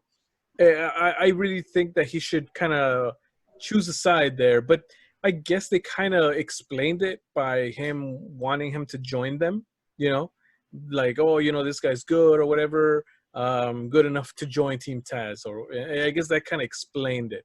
But it's not the first time that I see his commentating in that way, that he is complimenting them, but his team is going against that guy. So I don't know. It's just something that I noticed. It doesn't make no sense to me either. Like I'm with you 100%, but I feel like he does that a lot in AEW Dark. Like if you watch like his commentary, like when he sees Ricky Starks, like he does the same thing. I'm like, okay, wait a minute, why? But I guess the idea behind it is like an anti-burial type idea, because you don't want to bury new talent or like be like, oh yeah, he sucks, you know, don't bother with him. Like Michael Cole when he was a heel. Oh my god. Can't be Oh my god. You thought we would forget WWE, but we haven't. That awful time period, my goodness. It's like you can't bury all the talent. Like sure you could be a heel towards them, you get heat off of them, but you can't say they're worthless. No, well, Michael Cole was worthless when he was all like, yes, miss, missus, shut the fuck up.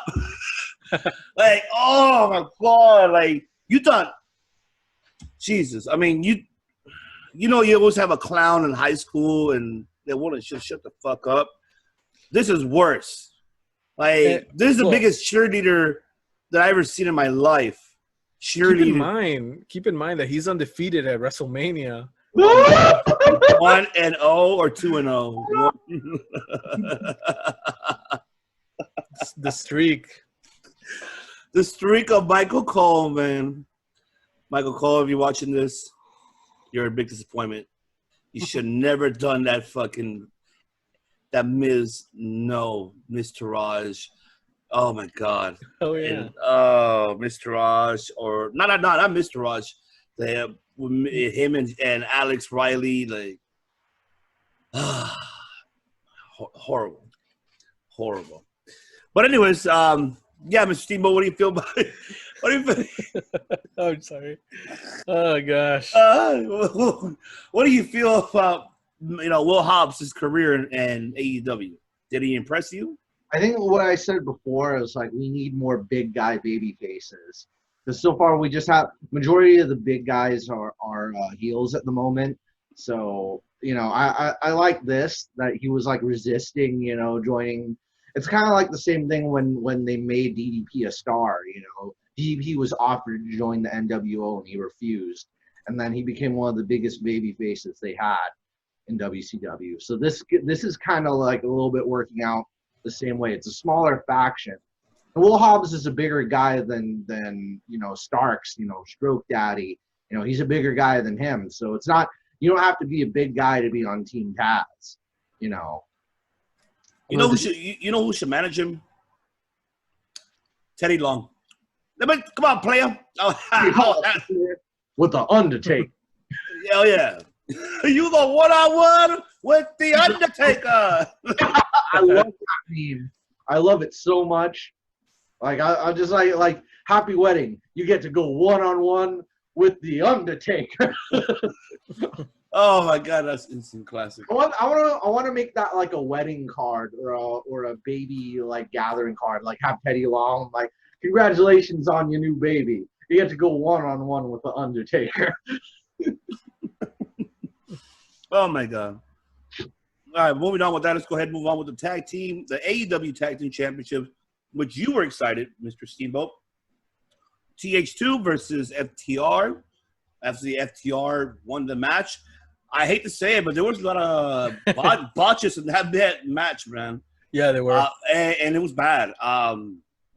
One that I think Cash Wheeler sold that, and I think it was Angelico did not land at him at all, and he faked it. Like, dude, you're like 2 inches away. It reminded me about the Jinder Mahal selling the twist of the not the twist. What was it? The Whisper in the Wind on Jeff Hardy, and he did not touch him at all, and and Jinder Mahal fell back. He sold it, but yeah, there was a lot of botches in this match.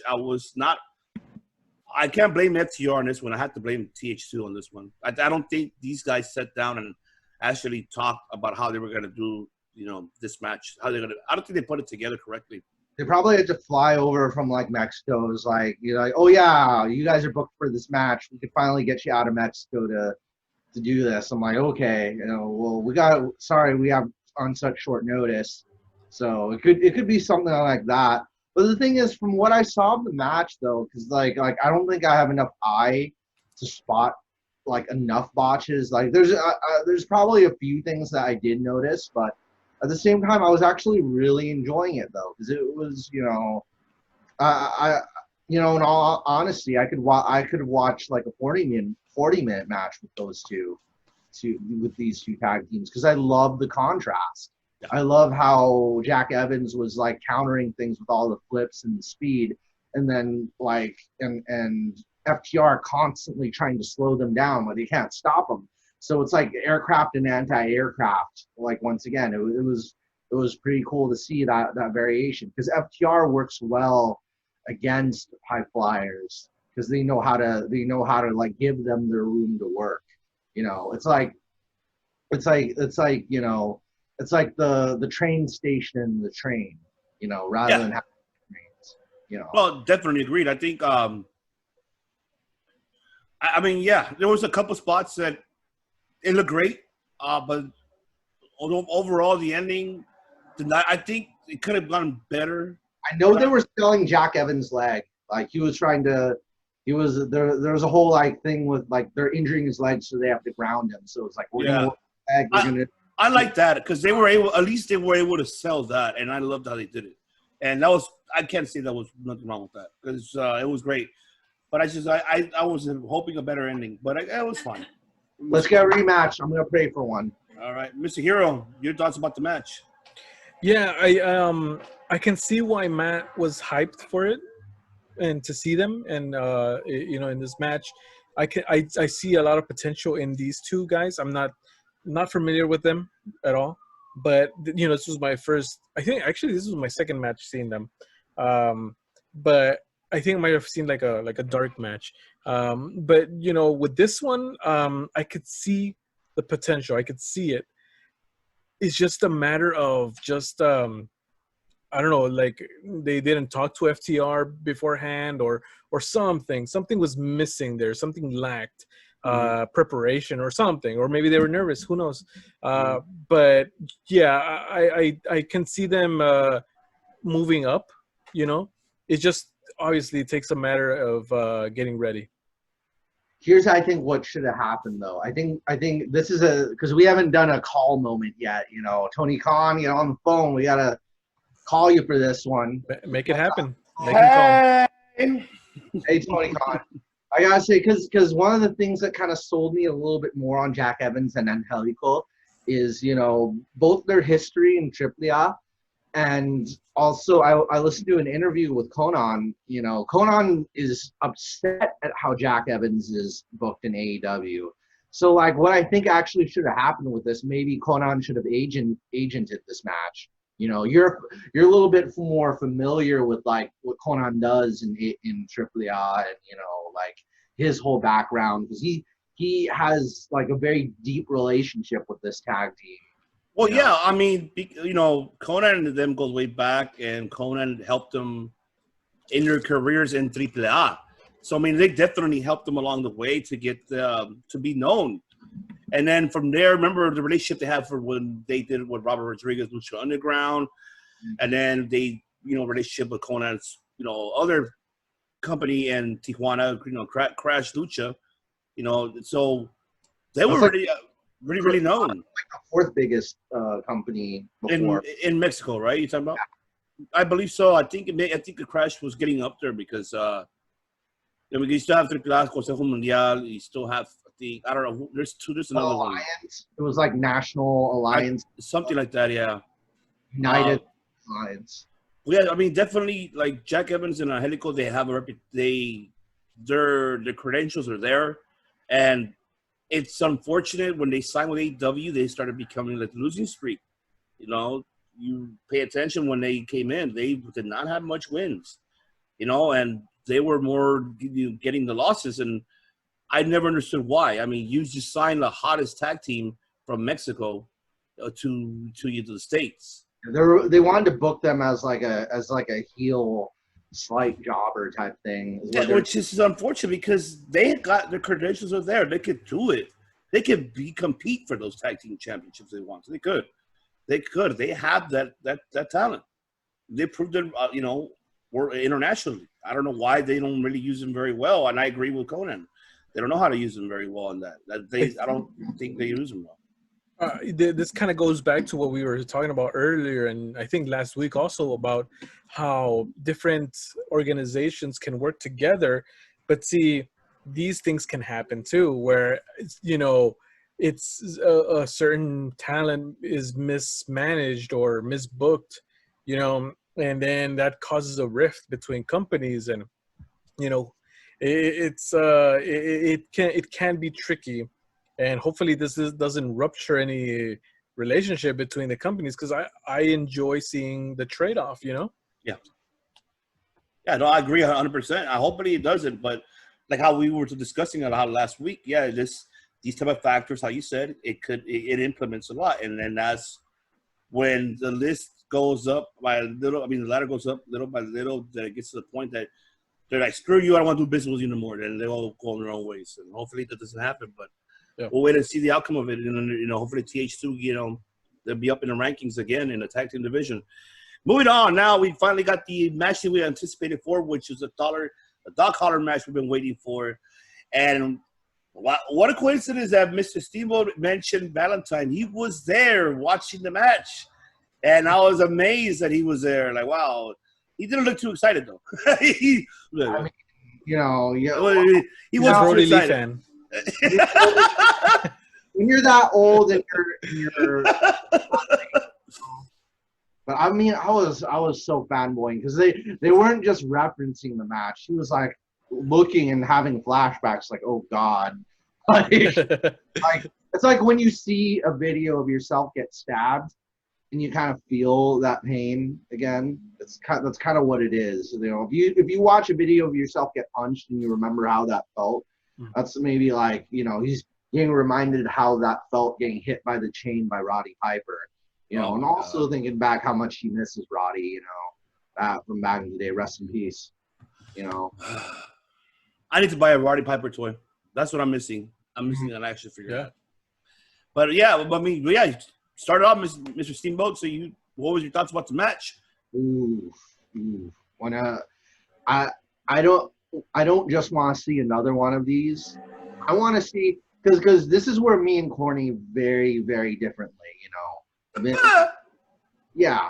Corny says that the girls can't do the same things that the guys do because, like, when they run, if girls have a hardcore match, then the guys have to run over each other with trucks to they always have to one-up the girls because they're the main attraction. I disagree big time.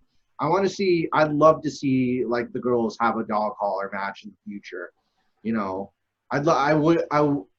Be just as the ladies could be just as brutal as the guys can, is what I believe. I'm all for the quality side of the coin. Before I give my answer about that, I'm gonna give my comments about that, but continue. I'm gonna get a beer and I'm gonna say why. Give me 1 minute. Go ahead. Well, so yeah, I love the match all over. The chain around the fist type thing was probably like my favorite.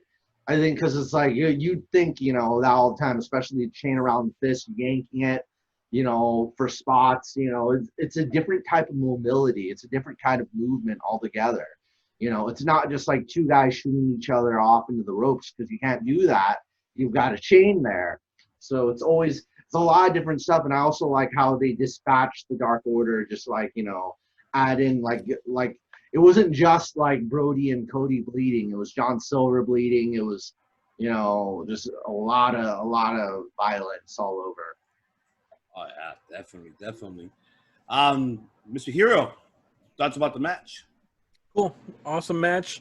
You know what, and it's crazy that Matt mentions the females on this one, because I kind of had the similar thought. I was like, could females have a match like this? You know, in my mind, I would definitely, I wouldn't mind seeing something like this. I know that it could be hard to watch for some people. You know, different people have different ways of seeing things. um you know, for me, obviously I know that it's, you know, predetermined, and they're both looking out after each other. It's not an MMA fight, for example. I mean, you know, I love women's MMA and all that. But you know, they're not beating each other up with chains, you know. So yeah, I don't know. It's tricky when it comes to that subject. If Nyla Rose versus Riho happens again, dog collar match, you know, I okay, let's see it. Let's see what, you know. I obviously will tune in and check it out. So for me, there's no barriers in that sort of thing, you know. I even want to see intergender matches, you know, but that's a whole nother thing. Yeah, The definitely. match, the match itself. Sorry, Ivan, I'm almost done. Uh, No. I know. It's just I'm thinking. No, don't worry. I'm keeping it in my head about what Matt said, but I'm opening gotcha, my gotcha. mouth. Yeah. So the match itself, I enjoyed it. Honestly, as a as number 12, I would have wanted to see the Exalted One. I would have wanted to see Mr. Brody Lee walk out with the TNT title. So, you know, there you go. I said Cody, and I said it was going to be a dramatic way how it was going to end, and it did end it dramatically. But it was I love the fact that they pulled it off. They did a phenomenal job with it. That cradle power driver to the damn table. Fuck. Hey, I got me when I was watching the match. I was jumped out of my chair like shit. You know, I loved it, and I love how, you know, Brody sold a lot. Kudos to these two men. They did a great job with this Doc Hunter match we have not seen in decades. They pulled it off. Congratulations to Cody Rhodes winning back and regaining the TNT Championship. And yes, I would like to see another Doc Hunter match. You know, why not? They should bring those type of matches back. You know, keep it an old school. Why not? Now, in reference for the women's ones, here's my thoughts about it. I agree and disagree. Agree, I would not mind to have women to, you know, compete in that type of match. Disagree right now how the genders and the sensitivity in this modern world right now. If you put a dog collar on a woman and facing each other, you will definitely have activists talking shit, because then it will reframe. You know where I'm going with this. It will reframe to the B word. You know, Guys like slavery and that sexist dominatrix. You could go all the list of any thoughts that all of us could have. You could just call it a necklace match. Yeah, you could go. Market it differently. My goodness. You could go. You know, I challenge you to a necklace match. Oh my god! I don't care about the name as long as it's still a weapon and it's still something that's hooked onto the neck. The other solution to do this, obviously, it's like a strap match, but instead of the strap, let it be the chain. Fine, let it be in the wrist. I can live with that, because you want to protect the product first of all, and not only that. I mean, like I said, that in a neck, in a woman's neck, no, it looks bad because of that reason, and it will have a lot of women activists that will protest the shit out of it, and will give shit around the waist too. That's like another thing around the waist. No, I prefer to be a chain match. I'd rather have the women compete in a chain match. it's just to protect the product and the women itself as well, because you will have that discussion if it's seen on national television. That's why it's really maybe. I was imagining Maki Ito and Britt Baker. Just seeing that brutality would just be, yeah, like it doesn't really make a difference to me whether, yeah, it doesn't have to be the neck. The main thing is that length of, that device, that tug of war kind of, You just want a chain to be involved. Yes. Well, something that that's all you want. You want the chain. You just want the chain to be involved. Chain you've been watching. You've been watching too much, man. See, been watching a lot of Japanese violent pro wrestling, and you know what? And I give kudos to the women that does it over there in Japan because they go hard fucking core on Japanese, hardcore wrestling, especially the women up there. Kudos to you guys. I mean, shit.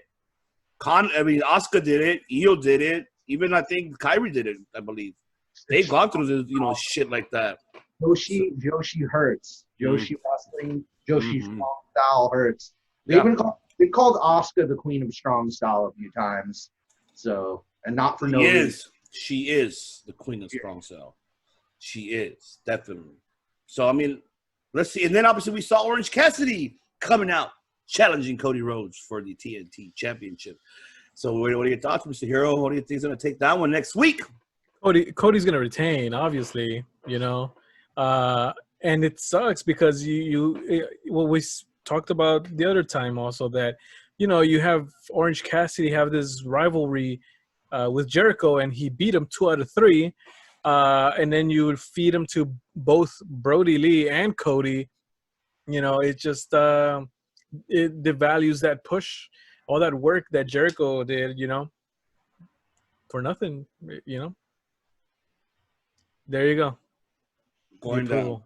The approval. I agree. Mr. Steamboat. I have a prediction. This year, that's where we're going with this. Because we're going to see Cody versus Orange Cassidy next week. I've said this before and I'll say it again. Orange Cassidy is the United States equivalent of Tetsuya Naito. Especially the fact that they're booking Orange Cassidy against like top guys like Jericho and Cody. And like I said, it's inevitable we're going to see a clash between Kenny Omega and Orange Cassidy. But here's what's going to happen next week. It's not going to be Cody pinning Orange Cassidy clean. I think it's going to be a DQ next week because the Dark Order are a heel faction. They're sore losers. There's going to be a DQ. There's going to be interference. And of course, by yours truly, number 12 and number 13. Yeah, there you go. For Brody Lee. I guess I'm Catorce right here. Catorce. Yeah, there you go. Catorce. Definitely. I guess that would be, I guess that like next week, there's going to be the DQ. They're sore losers, and then it's going to be unresolved feud between Cody and Orange Cassidy, and maybe the week after that is next week's the anniversary show, or is the week after that? No, next week's the anniversary show. It's the 1-year anniversary for AEW debut for 1 year. So maybe at Full Gear we might see a triple threat match for the TNT title: Orange Cassidy, Brody Lee, and Cody. That way you don't have to burn out Cody versus Orange Cassidy right away. Have them decide who's the better one out of the two. You don't have to have those two baby faces go over the other, right away. You could still keep building them up against heels in the meantime. So they're probably going to have the triple threat match at Full Gear is what I'm thinking. Maybe so. Going to be what leads to. Maybe so. And now let's move on to the main event. The Le Champion and Jack Hager. The Inner Circle versus, I guess they have a tag team name? I don't know. You know what? I forgot the name of the tag team. I forgot it too. Yeah, it was Luther. Yeah, Luther and Serpentico. I forgot the tag team. That was Chaos System. There you go. That's a total chaos. I mean, but yeah. Anyway, so no pun intended. To the punk band, Total Chaos. But yeah, no pun intended. But yes, it was okay match. Great. There was I don't know if you guys saw that front flip that Luther did. I feel sorry for Sammy because it looked like he landed all over on Sammy and looked like he held his head for a reason because I don't know if you watched it. He literally landed all over Sammy Guevara. Like, I feel bad for him. Oh, too bad. Oh, my God. But we saw the champion winning with the Judas effect. You got to change the move. Go back to the code breaker, please. Or, the skull crushing finale, but your version. But I'll accept it because you're the GOAT. You can do what you want. But yes, your thoughts, Mr. Hero, about the champion winning and the match itself. Uh-oh. Oh. There you go. Sorry. All right. So, yeah, I mean, this was more of a celebration of Jericho, I don't expect to see Luther and Jericho continue this feud or anything like that. It was to celebrate Jericho. He wanted his opponent. There you go. Luther, 30 years in the making. I saw the YouTube video leading up to this match and how they were, hyping it up and promoting it. It was clear that they wanted to give Luther a boost, so that it could be, I guess, acceptable is a word I'm going to use for him to be, why is he challenging Jericho for for on this night, special night? So it makes sense to me, and it's all good. Mr. Steamboat. It's I didn't know about the history of Luther before this. Like to be able to say that because we talked about in the top 5, we talked about Hayabusa. We talked about, the great Sasuke. I talk about Atsushi Onita. Luther's faced all of them. Yeah. Luther's faced Hayabusa. He had a feud with Hayabusa in Japan, and that was one of his great rivals. And then he also had a feud with Atsushi Onita. He's known and Atsushi Onita is like one of the guys who brought deathmatch wrestling to Japan and helped introduce it to everyone, just because he had that match with Terry Funk in the exploding ring. So to say Luther has faced somebody who's also faced Terry Funk, maybe for all I know, Luther probably has faced Terry Funk. I should probably look into I would not be surprised if that ever happened. Yeah, and so Luther has such a history. I just gotta give him some more props and love for everything that he's done throughout his career. So I gotta do some more research because I'm way behind. I think in Japan they refer to him as Dr. Luther. Yes. The other way. Golf clap, sorry. Yeah. So, but I like the match. It was kind of like, you could see that Jericho and Luther have worked together. Those are two old friends kind of like going over, like, it's like at the end of that Rocky movie where it's like, what's his name? Apollo and Creed. I'm sorry, Creed and Rocky hitting each other at the same time, like the punch and it ends that way. Yeah. That's kind of how that felt when I saw Luther and Jericho. I was like, I mean, out of Jericho's respect, because I think old buddies doing their thing. Yeah, I think Jericho was the one that actually helped. He was the one that actually pitched to sign Luther. Are we going to talk about what happened after though? Like, yes, we're going to bring that up right now, which is after we saw, MJF coming out of the match, surprising him with Clownico and giving him a picture of it, and obviously Jericho hitting the Clownico with the picture of MJF, and they pulled it off. I mean, it caught me off guard for a minute. I'm like, are we going to see Jericho MJF? I'm like, are we going to see that? I mean, that'll be a great match to see. And I think Jericho will put him over if that ever happens. But I guess it was a rib, and so the ending credit strings, the ending credits Jericho produced, executive producer, everything else. Camera 4, Jericho. Oh man, hey, this was his night. He was a baby face in this one for this one night. But obviously we saw all the heels coming out. I didn't see no baby face. Regular ending. That was like a Saturday Night Live ending. Exactly. Yeah. Good night, everybody. That's it. Yeah, that's what it was. And they played the music and everybody's waving. I mean, you guys enjoyed it, Mr. Hero? Did you enjoy that ending? Yeah, it was a good way to end it. I feel everybody knew that this was a special edition episode of Dynamite, and yeah, it was a good way to go about it. And next week, first year anniversary, it's almost as if all of Dynamites are special in their own way, and that's great. They have, for Dynamite, they have what Raw does not have, and it's that special, that's thing that makes you want to tune in, and Maybe it's they should move to Mondays better. Hey, it can happen. Make a Monday Night Wars, and then he'll definitely beat Raw. I'll guarantee you with that. Steamboat, your thoughts about the ending? Did you love it? Did you enjoy it? Saturday Night Live. Jericho wanted to make it like Saturday Night Live, but it's like everybody's Jericho. The credits. I'm probably. I even posted it on my Instagram story. That's how hilarious I thought it was. Yes, it was. Definitely. Let's announce next week's matches of AEW 1 year anniversary. So far, what they announced, we still don't know. There's more upcoming. We have, obviously, which I thought was going to be a triple threat, but looks like they took Eddie Kingston out of the picture. Now it's going to be Jon Moxley versus Lance Archer for the AEW Championship. So there goes my prediction. Thanks a lot, Tony Khan. I wanted Eddie Kingston in that match. He could have won a title. Damn it. Oh, well. Maybe who says he's not going to be involved in that match? Well, I mean, we have to wait. He won't be able to win the title, though. Exactly.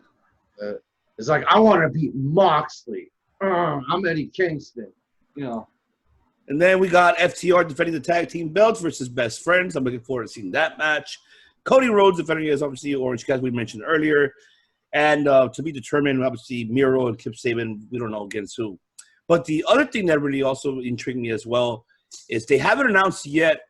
They announced so far 6 participants on the 8-man tournament for the number 1 contendership.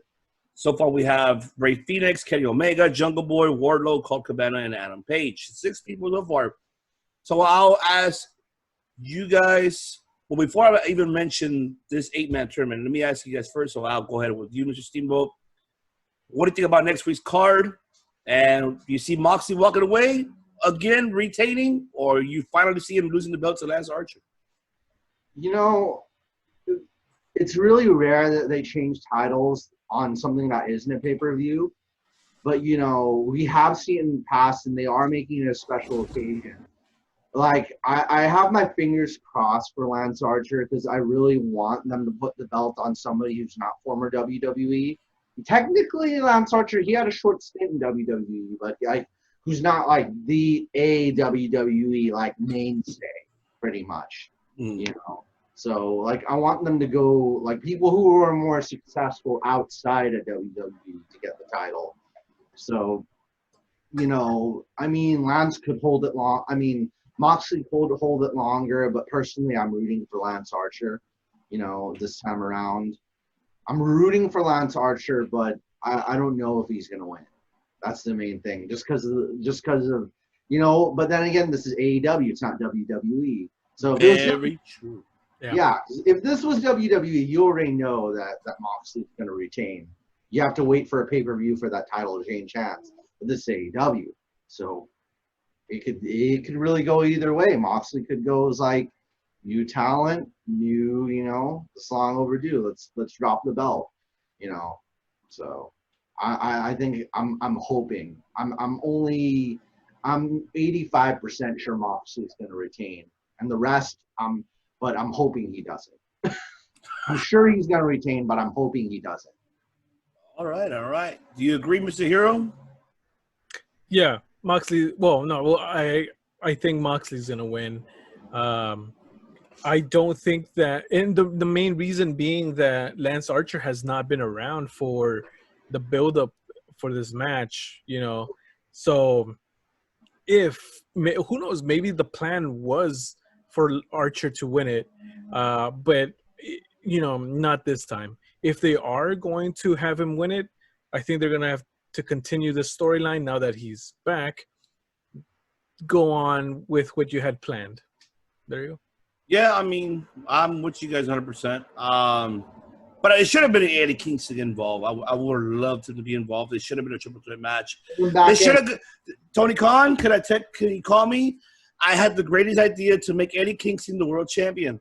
Unexpectedly, get everybody to be like, and that would have been great. If you're watching the archives, I gave my prediction. Last week, I gave my prediction. So, I mean, that should have happened. We've actually seen every other AEW belt change hands not on a pay-per-view. We've seen the TNT title change hands.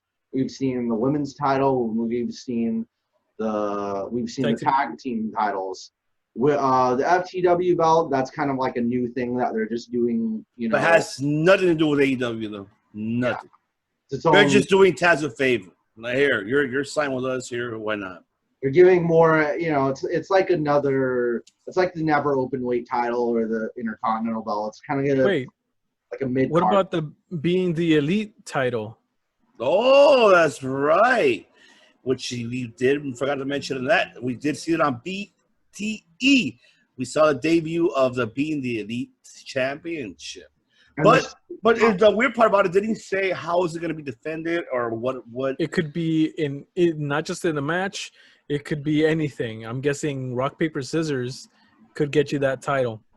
Maybe it's only defended over YouTube on Being the Elite. I think so too. Only on YouTube. I don't think it'll be on TV. I don't think so. Makes no sense because it belongs to the YouTube channel. So I mean, yeah. Hey, I love the belt. By the way, do you guys love the belt? I love how it looked. Interesting look. Yeah. I love it. So I mean, yeah, definitely. We'll wait to see on that one. Now I want to mention the 8-man tournament. Reason why? Because there's 2 more spots left. They haven't announced when this tournament is going to begin. All I know is that in the finals. If I'm correct, if I'm wrong, if I've read it wrong, I believe the finals will be in Full Gear, and whoever wins, or the winner will face the person at Full Gear. I'm not quite sure how they described it. I do apologize, ladies and gentlemen, because I do not recall. But we have these 6 that I mentioned earlier. So I'll ask you, Mr. Hero, we got 2 more spots. Look at the AEW roster. Who would you put in those final 2 in that tournament? I'll save one for a mystery opponent. You know, I'll leave that one. I'll leave that open. As for the other one, I would like to see Miro in there. I was gonna say the same thing. Great minds think alike. There you go. Mm-hmm. I'm with you guys with there. That's 3 minds. I think Miro's one. The other one, yeah, I think I'll leave that one as a mystery too. You agree, Matt? What do you think? What I gotta say is that the Eddie Kingston thing, Eddie's gonna stay in that feud with Moxley and Archer. They're gonna keep them together. I want them to keep them together, and I hope they're gonna keep them together. Just like say if he drops it tomorrow or if he retains it, Eddie's still gonna be in there because he cut such good promos. That's like, hey, even though you beat me, doesn't mean we're finished by a long shot. You know, you'll get on the mic and then you'll give his reasons. You know. Other than Miro in that tournament, because Kenny Omega and Miro is going to be a great match altogether. Oh yeah, if they've put them together, definitely. That's beautiful, especially anytime Kenny works against somebody with like a martial arts background. You know, his matches with Kota Ibushi or Ishii. You know, people against guys like that. So or Minoru Suzuki. You know, like I want to see how he works with Miro, just to see get some beautiful things on that. But I guess it could go to Brian Cage, unless he's defending the FTW title sometime on the pay-per-view, or it could go to So the thing, maybe Wardlow. Wardlow's already in there. Oh, okay, I forgot. Mm-hmm. Yeah, Wardlow's already in there. Maybe Sammy Guevara. I wouldn't mind Sammy to be involved for once in that. I'm kind of hoping. Luchasaurus would be pretty cool in there. No, too. Jungle Boy's in there. I would not put Luchasaurus. Oh yeah. So I wouldn't mind Sammy Guevara. Give him a shot. Why the hell not? That makes sense in there. Mm-hmm. Why not have him in there? Brody Lee. No, it's too soon. He needs to finish the feud with Cody. I'm trying to think who else could be who's in the AEW roster. It's like we're selecting characters on the game. You know. I know, right? That's what it feels like. Yeah, you know what? I think, yeah, you know what? I'm gonna stick with Sammy. I think Sammy should be the last one.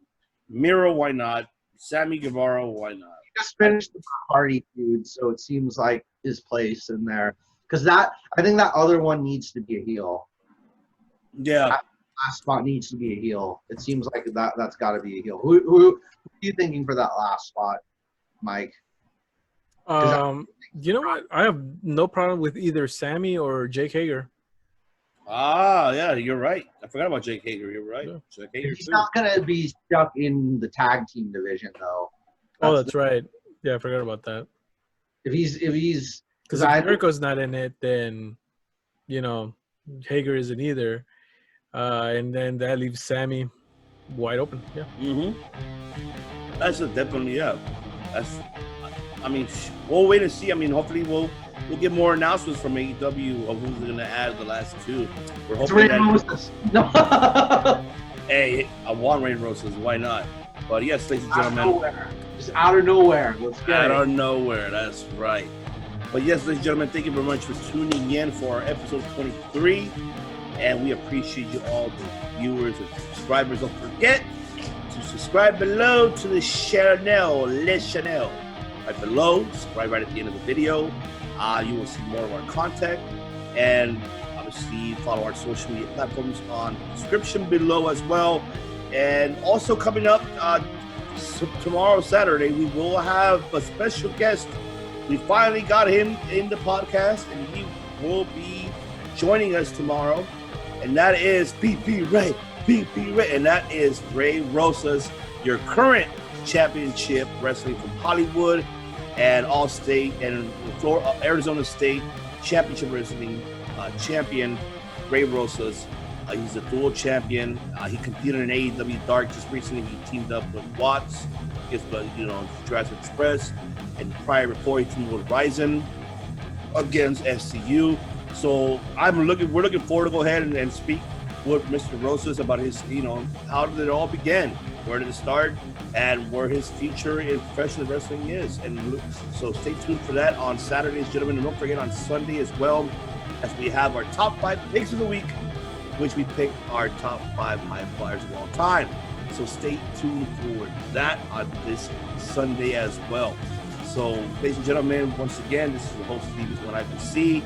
And obviously with my brothers here from another mother, which is the American hero. We're all heroes. He's your hero. He's my hero. He's Matt's hero, especially. That is great American hero, Mike Lopez. There you go. There you go. Show the cup again. World's best boss. Yeah, that's what happens when he's a boss. Yeah. Boss time. Boss. Boss time. And also we have the Matt's World, the Seidels, the Seba Men, the Kellermans, the list of Matt's World. Don't ask me what is he going to do with that, because I do not know. I got the car. Like the car? But wait, the car? Maybe like a sliding door, it's got to run smoothly, All right, we'll keep it at that. Yeah, we'll just keep it at that. But yeah, ladies and gentlemen, don't forget to tune in every Friday and every Sunday, and also every next week. Obviously, we'll go ahead and give you our, thoughts about the draft. The results, we'll give you about that. Who went where, and that will end. We'll give you our thoughts about it. We'll also give you as well what happened with Raw as well with the thoughts of the draft. And next week's NXT and AEW's 1-year anniversary, looking forward to, and the update of the G1 Climax and the Ring of Honor Pure Tournament Round 2. So stay tuned for next week. So we say to you, salud and good night. Thank you for tuning in.